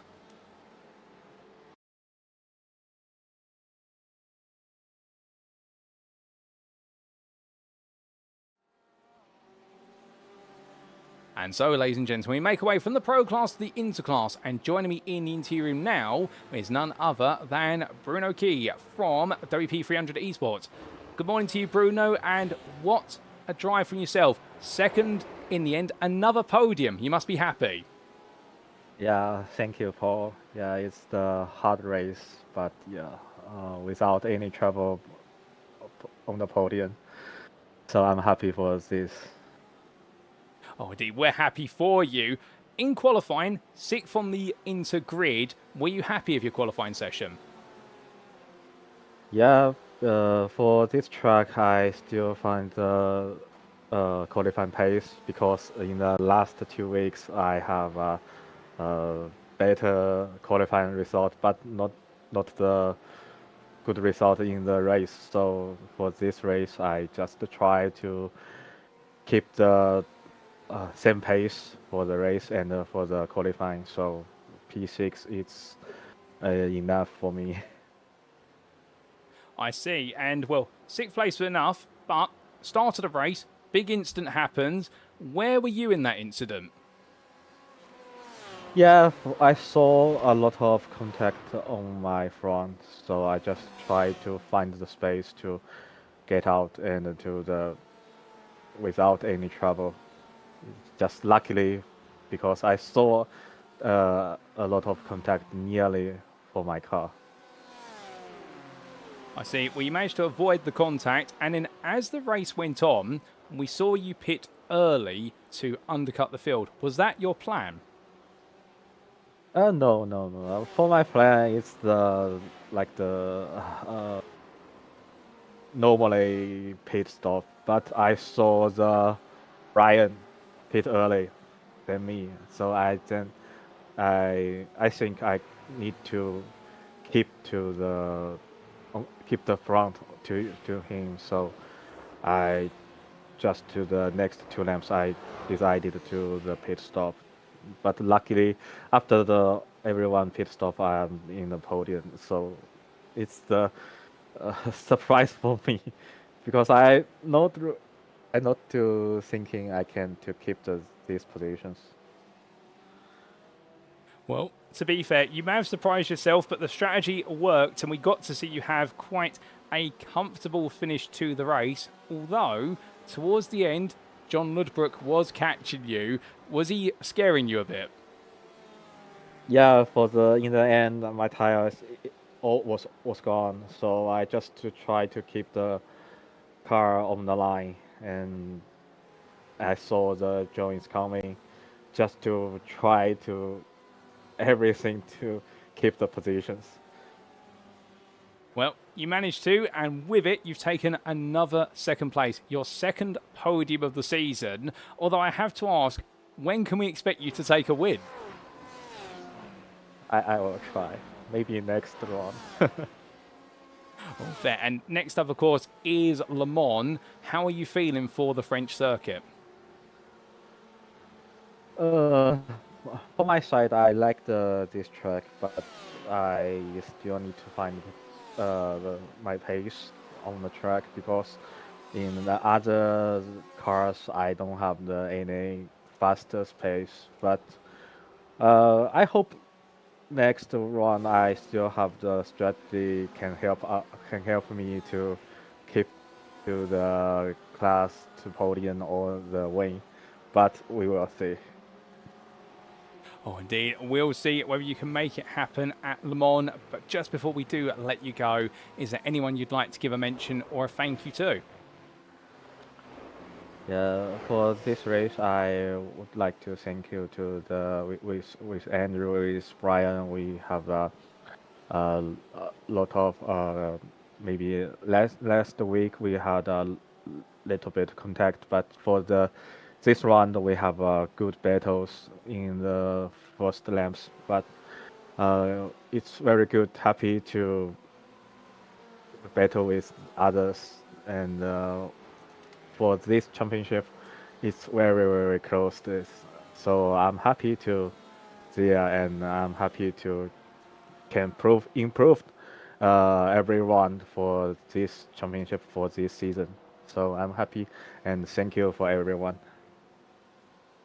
Oh, well, we have to say a big thank you to you, Bruno, for joining me for an interview this morning. Really great to see you out there having fun and also improving. Another second place, well earned. Congratulations to you, and we'll see you at Le Mans in a week's time. Yeah, thank you, Paulo. So hearing there, ladies and gentlemen, from Bruno Key, and I was just doing some research in the background of what time it is where he currently is. I do believe it in China at the moment, and well, it is 6 o'clock in the morning. He's had to be up at the crack of dawn, essentially, and we'll credit to him where it's due, the fact that every morning he's been getting up on what is Saturday mornings and putting together some incredible results. But talking about there the fact that, again, surprised himself with his second place finishing position. And we pay 300 esports driver qualifying 1/6. He was happy with the qualifying, and that's one of the things that's really noticeable about his season, how he is growing in this BMW and is just really feeling happy with the car and happy with his performances. And he is pleasantly surprised when he does see himself in that top 5 or in the podium places. But here today, stayed out of trouble, made sure to keep it nice and clean, and in the end just gradually picked up the places where others dropped them, and decided to pit quite early in reaction there, intriguingly, to some of his rivals. And his reactionary pit stop actually worked out very well and gave him the chance to sneak his way into second. But after that, being chased by John Ludbrook by the end, mentioned there he was a little bit scared by the prospect of the GPX SimSport drive being right hot on his heels at the finish, but he was able to bring it on home, and with that takes his second place of the season. No third, no win yet, but perhaps he'll take a win at Le Mans. It's what he's going for. But with that, ladies and gents, we've got more interviews to come. Up next, well, we may just be staying in the interclass.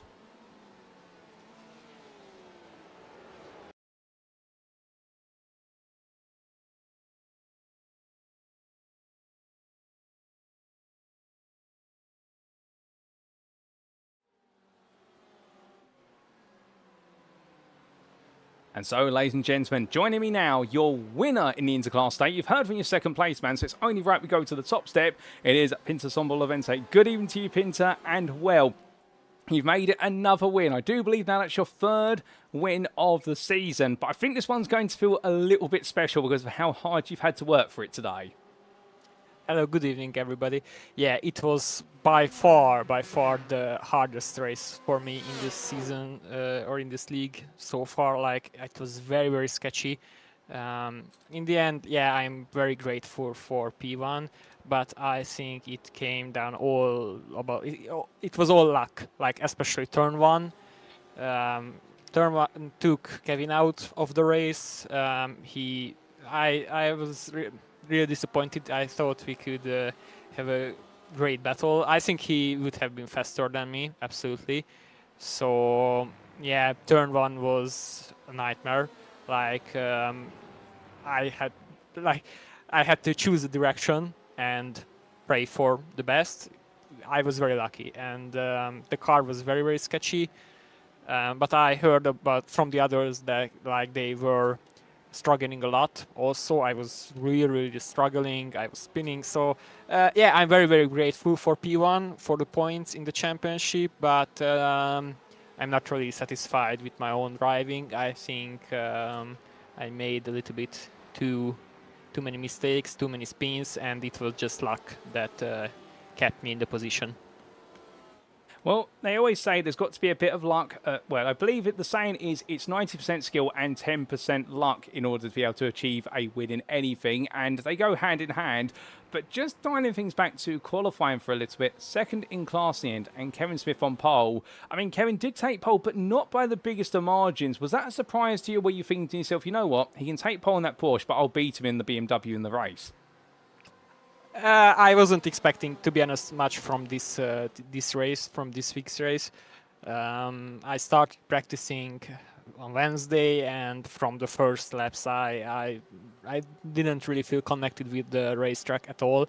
So I was just my main goal for this race was finish ahead of my main rivals in the championship, namely John Lubrock and Andrew Fellows. Like I was. As long as I finish ahead of them, I will be satisfied. So yeah, I wasn't really Kevin took pole, so I wasn't really surprised. He's really fast guy. I think he's faster than me in a short run, but yeah, his luck is not beside him. So yeah, P2. I think I could have gone faster.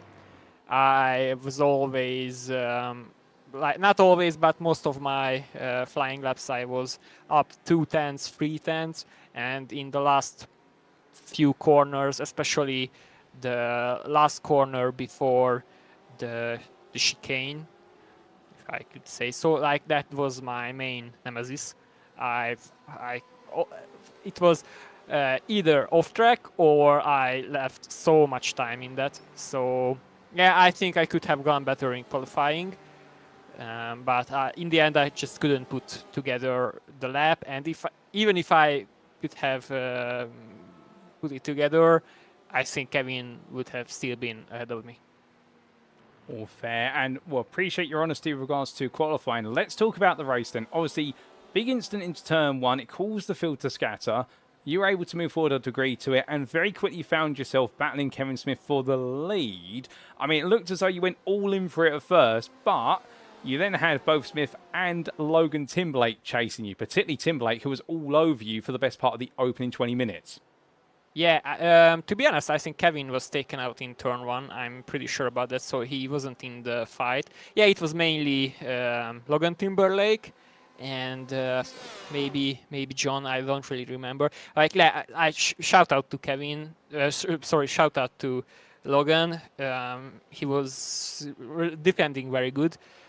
So yeah, I was like my car was really set up for it was very low downforce setup, much lower downforce than what I could have gone. I was really uncomfortable, but I thought this was the fast way around here. So yeah, I was struggling in slow speed corners, and because of the dirty air, I was also struggling in high speed corners. So it was really hard for me to keep myself in the draft of Logan. And yeah, but at the end of the straights, where the BMW had its strengths, the straight line speed, I came really close to him, but not enough that I could have overtaken him. So yeah, I was just like, fuel safe, like, what do you do in this situation? Fuel save, tire save, and hope for the best. Oh, but fair. yeah, he was fighting very good. Oh, fair play. And, well, I do have to ask on that. I mean, you might have had the right setup on the car, but everyone needs an answer to this one, myself included. How on earth did you go round the outside of him at turn number 4 in a BMW which is running less rear wing? It was just a monster move. We've never seen that in a BMW, mate, let alone any car at Silverstone. I mean, you must have been pleased with that. I might shatter your excitement, but he had a lockup. As far as I remember, he had a huge lockup on the inside, and it's really like thank you for the excitement, but it was just down to him having a lockup. Oh, fair play. Well, you still managed to get the move done, and from that point onwards, it looked as though the race was increasingly becoming yours over the distance. I mean, at what point were you perhaps starting to think, you know what, a third win's actually going to happen here, even though I've got the wrong setup of the car and it hasn't quite worked out, it is going to work out? After Kevin was taken out in turn 1, that was the first step. Like, I consider him my main rival in terms of pace. So yeah, he was taken out early. So that was the first time when I thought, yeah, I could win this. After quite a lot of time, when I had a little bit of advantage when I was P1, I had a little bit of advantage ahead of P2, and he got a black flag. And yeah, that was the point when if the only way that I could lose this P1 is because of my own mistakes, and that almost happened quite a lot of times, much more than I would have been satisfied with. But yeah, in the end, it was enough. Indeed, and sometimes that's what it's got to be, just enough to see you bring home that victory. But you've now got 3 victories this season. It does mean that you extend your championship lead a little bit further just before we head to Le Mans. And if I remember correctly, when we spoke last week, you were saying to me that Le Mans is a circuit you're looking forward to. Yeah, absolutely. The 2 circuits I was really looking forward to in this league. Number 1 was Daytona. That's one of my favorite circuits. But yeah, what happened in Daytona happened in Daytona. So yeah, the next one is Le Mans. I'm really looking forward. I think the circuit alone, I really enjoyed driving any car around there. It's really great pressure, and I also hopeful that I can utilize the main power of the BMW there. Well, we definitely look forward to seeing whether you can utilise the power of the BMW, like you say, in a week's time. But just as we get ready to let you go, is there anyone you'd like to give a mention or a shout out to on the broadcast? Yeah, I would like to thank you. My friend told me like you are really excited every time when something happens on the broadcast, and I think more commentators or more broadcasters should have the energy that you have. And also I would like to shout out for my friend Richard in the chat. He is my main supporter every week. And yeah, all the other guys, Bruno, Logan, Kevin. I think it's a really great team, a really great bunch of people. Oh, well, to be fair, you're definitely among the ranks as a great person in the intergroup, Pinto. It's been a pleasure to have you join me in the interview room this evening. Congratulations once again on another win, a championship campaign that's definitely moving forward. We will see you at Le Mans to see whether you can make it a 4th win of the season. But until then, have a great rest of your evening. Thank you very much. Goodbye, everyone. So here and there, ladies and gentlemen, from Pintus on Bolavente. And I can tell you one thing, this interclass is heating up, but the camaraderie and the friendliness between the drivers as well is also something to be admired. And talking about there the fact, wasn't too surprised about being second in qualifying, expected to be there versus Smith, because the back and forth between the two has been that Smith has been the faster driver in the qualifying sessions, but in the race as well, after turn 1 and what happened to Kevin Smith at that point, it was really all about seeing what he could do from there. And whilst he may have burst our bubble a little bit with regards to, we thought it was he, as in Pinto had the lock up at turn number 4 when it was actually Logan Timberlake. To be fair, still to go round the outside despite Timberlake's lock up and be able to make that move happen. Still an absolutely brilliant move and a critical one to enable him to get ahead and then just gradually walk away with the lead. But he could never quite take his foot off the gas as the race went on and on and on. And in the end, it was only in the late stages where he really had the gap to work with. Although he mentioned there the fact that after Smith was out of the race, he expected that the lead was going to gradually fall into his hands, but Logan Timberlake kept him honest, and he's looking forward to plenty more at Le Mans, and where he can make that BMW be the quickest on the straights. But with that, ladies and gents, we've got one more interview to come, and well, who's it going to be with? We're about to find out.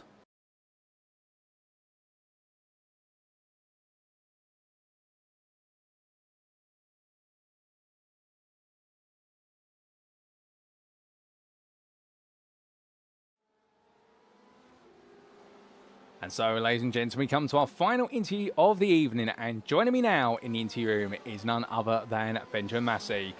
Ben, good evening to you, and, well, Pro Championship leader coming into this round. After today, it may not be as comfortable a lead, it may not be the lead anymore. What's gone wrong here today? Yeah, I mean, like, I don't want to blame the equipment, but being on a single at Silverstone is a bit rough for a couple of the corners. But yeah, I mean, getting to 10 places overall, not in the class, but overall from throughout the race, it was actually a little charge back, but not quite where I want to finish. But I don't mind the result really. Oh, 100%. I was going to say, that's absolutely fair. When you look at it in that perspective, of course, a solid drive up through the field and also finishing 8th means you do get some points on the board, some valuable points when drop scores are considered at the end of the season. And just obviously for our viewers at home who may not be aware, when you talk about driving Silverstone on a single monitor, how does that restrict you perhaps compared to other drivers? Is it just the visibility of other cars around, or actually being able to see the extremities of the circuits? There are a lot of very wide corners here, for example. Yeah, I mean, it's a bit of both. Like, obviously with the carnage that happened at the start, you've got to be like a bit more careful on rejoins, because you obviously can't really see to the sides as much on like how you can rejoin. So you got to be like waiting for more of a gap than say if you had the vision. So maybe I should bind the look left again, or right. But yeah, and yeah, there's some of the apexes are a bit blind. Same with like Mexico, but it's just something I have to figure out based on how you feel the track rather than actually seeing some parts. So. I see. That makes sense. Thank you for clarifying. And, well, one of the positives that definitely did come into today was, obviously, your Corvette. New Corvette last time out. But, of course, something new on the car today, a brand new livery. You decided to go away from the orange and go to red and white. Yeah, I mean, thanks to Mike for that. And I think it's probably the best form of the livery so far. I think it's a lot more just like competitive feeling and like more recognizable as the team, I think, and the colours are really good, I think, and yeah, that's probably the livery we'll now stick to, and at least for my opinion. So yeah, hopefully see the livery near the front next week and in the future.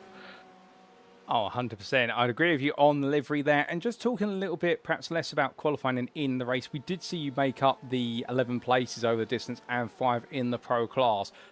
Despite your perhaps limitations, what you could see and not see, were there particular places you felt as though you really had the Corvette dialed in today so you could make those moves happen?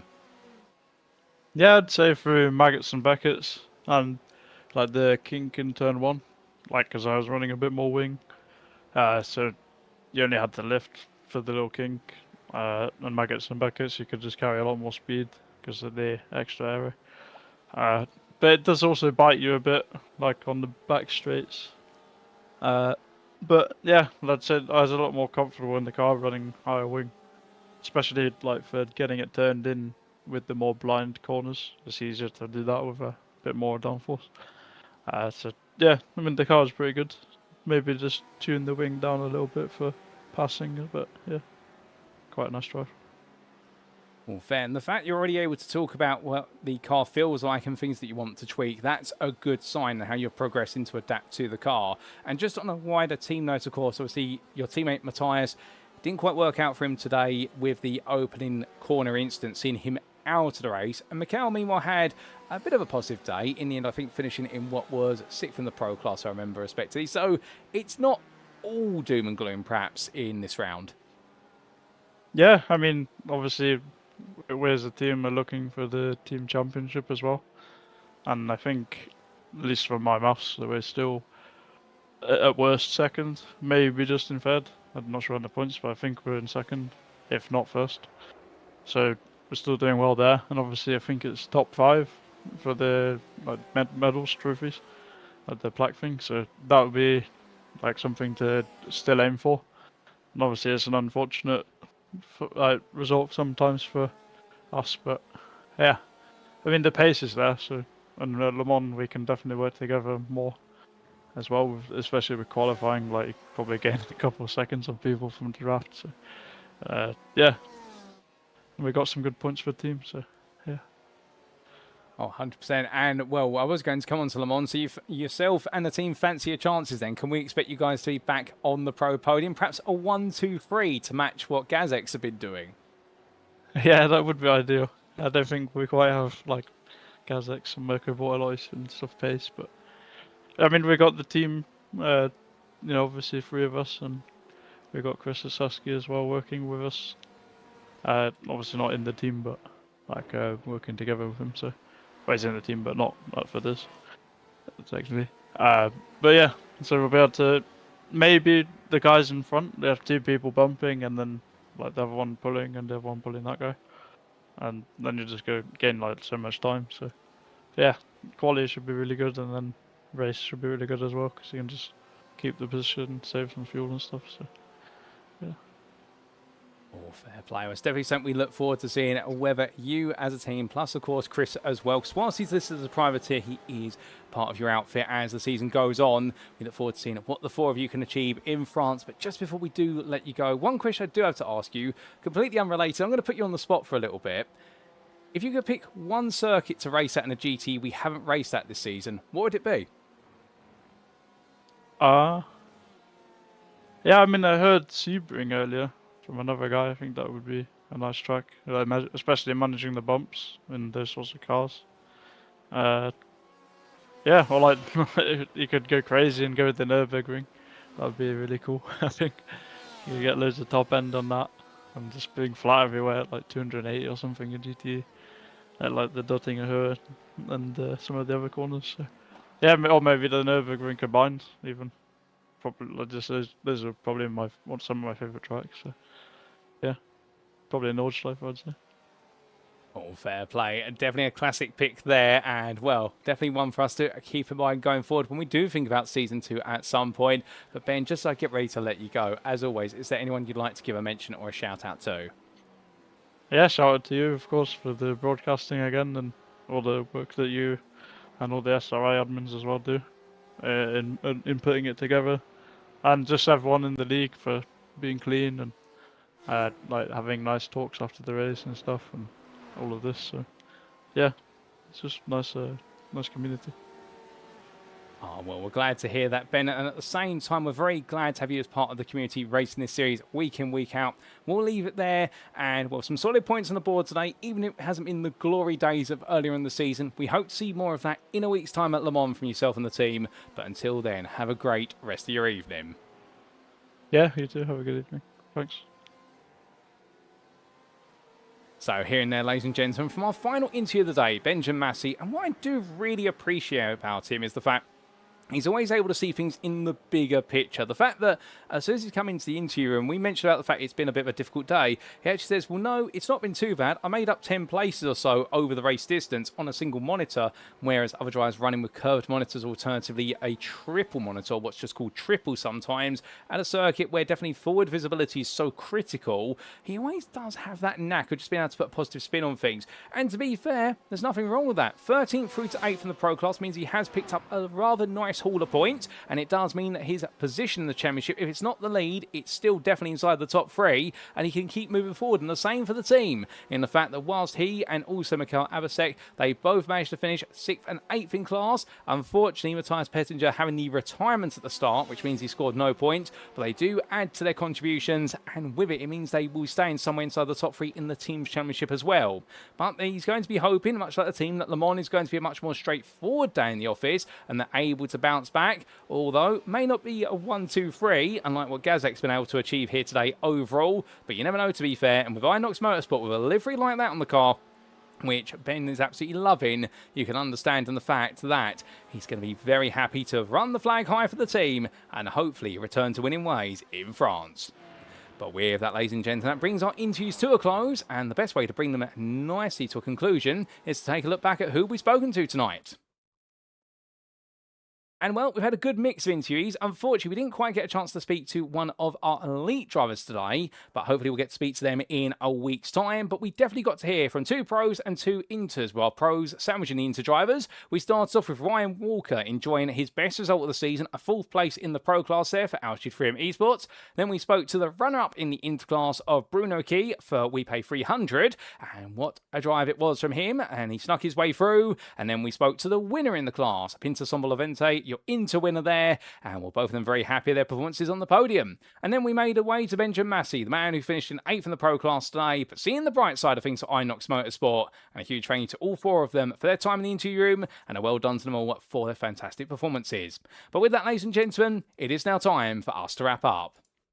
Thank you very much for watching, and if you have enjoyed today's show, and perhaps you're sat there right now thinking, how do I exactly get on the grid or just become part of the SimRacing International community? Well, the first thing you do need to do is join our official Discord, the link at the bottom of the screen, and if you join the community, you'll become part of one of the biggest growing SimRacing communities, not just in the UK, but in the world, and we'd be very happy to have you with us, whether you are a rookie all the way through to an esports professional. Indeed, there is no filtering as to who's permitted into the community. And when you do join, in terms of the series you can potentially take part in that are ongoing currently, well, we do have plenty of GT3 racing action. On Thursdays, we have our official GT3 Championship. It's currently its 11th season with 120 drivers are split across 2 splits. Alternatively, if you're a GT3 racer but you want to race on weekends, we got you covered there on Sunday evenings in the UK SimRacing Community Sunday GT3 Championship in its 17th season. But if you've also been tuning in here today to the GTE Championship Season 1, you'll know that runs every Friday. Indeed, it's an inaugural season. We're so grateful to see how popular it's been thus far. But if you're looking for something very casual, perhaps free to join, and just want to get yourself up to speed with the community, we do have our official Practice League, which does run on Tuesdays, Wednesdays, and Saturdays. So there's never been a better time to be on the grid at SimRacing International, and we'd love to see you there. We'd also like to take a moment to say a big thank you to our sponsors, and also not just for this series, but also for the leagues as a whole, including Carme Modern Technology, the GP2 Group, and last but by no means least, Motorsport UK's esports division. And a huge thank you to them for recognising us as a recommended community at SimRacing International, and long may that continue throughout 2026. But now, ladies and gentlemen, from what has been the sublime Silverstone, well, next time out in round number 7, we make our way to the lengthy Le Mans. On Friday the 13th of February 2026, it's going to be the roar down the Mulsanne, the swerving through the Porsche curves, and come the end of it all, the circuit which you have to outlast and outrun your rivals, who will we see take victory in the elite and pro and inter classes? Because here today, in Elite, it's been a 1-2-3 for the GazX Racing Team, with Mirko Bortolotti adding another win to his campaign. And the GazX seem to be on the rise, not just in the Elite, but also in the Team's Championship. The same thing can be said in the Pro class as well, with Rene Rustler finally taking his first win in the class of the season, ahead of his teammate from GazX of none other than Jan Lintz. And meanwhile, it was a brilliant fight for third between what was Sean Shamlin and Ryan Walker, and I suspect they'll be going toe-to-go again as well. And meanwhile, in the Interclass, can anybody slow down the pace of the Hungarian starter Pinto Sombolavente, or will he make it another win? We'll tune in next time to find out how the story continues, but until then, we have been SimRacing International. I've been your host and commentator, Paul Walsh, and until next time, remember to stay safe, stay well, stay smiling, and most importantly, ladies and gentlemen, as always, remember to stay on track. Good night.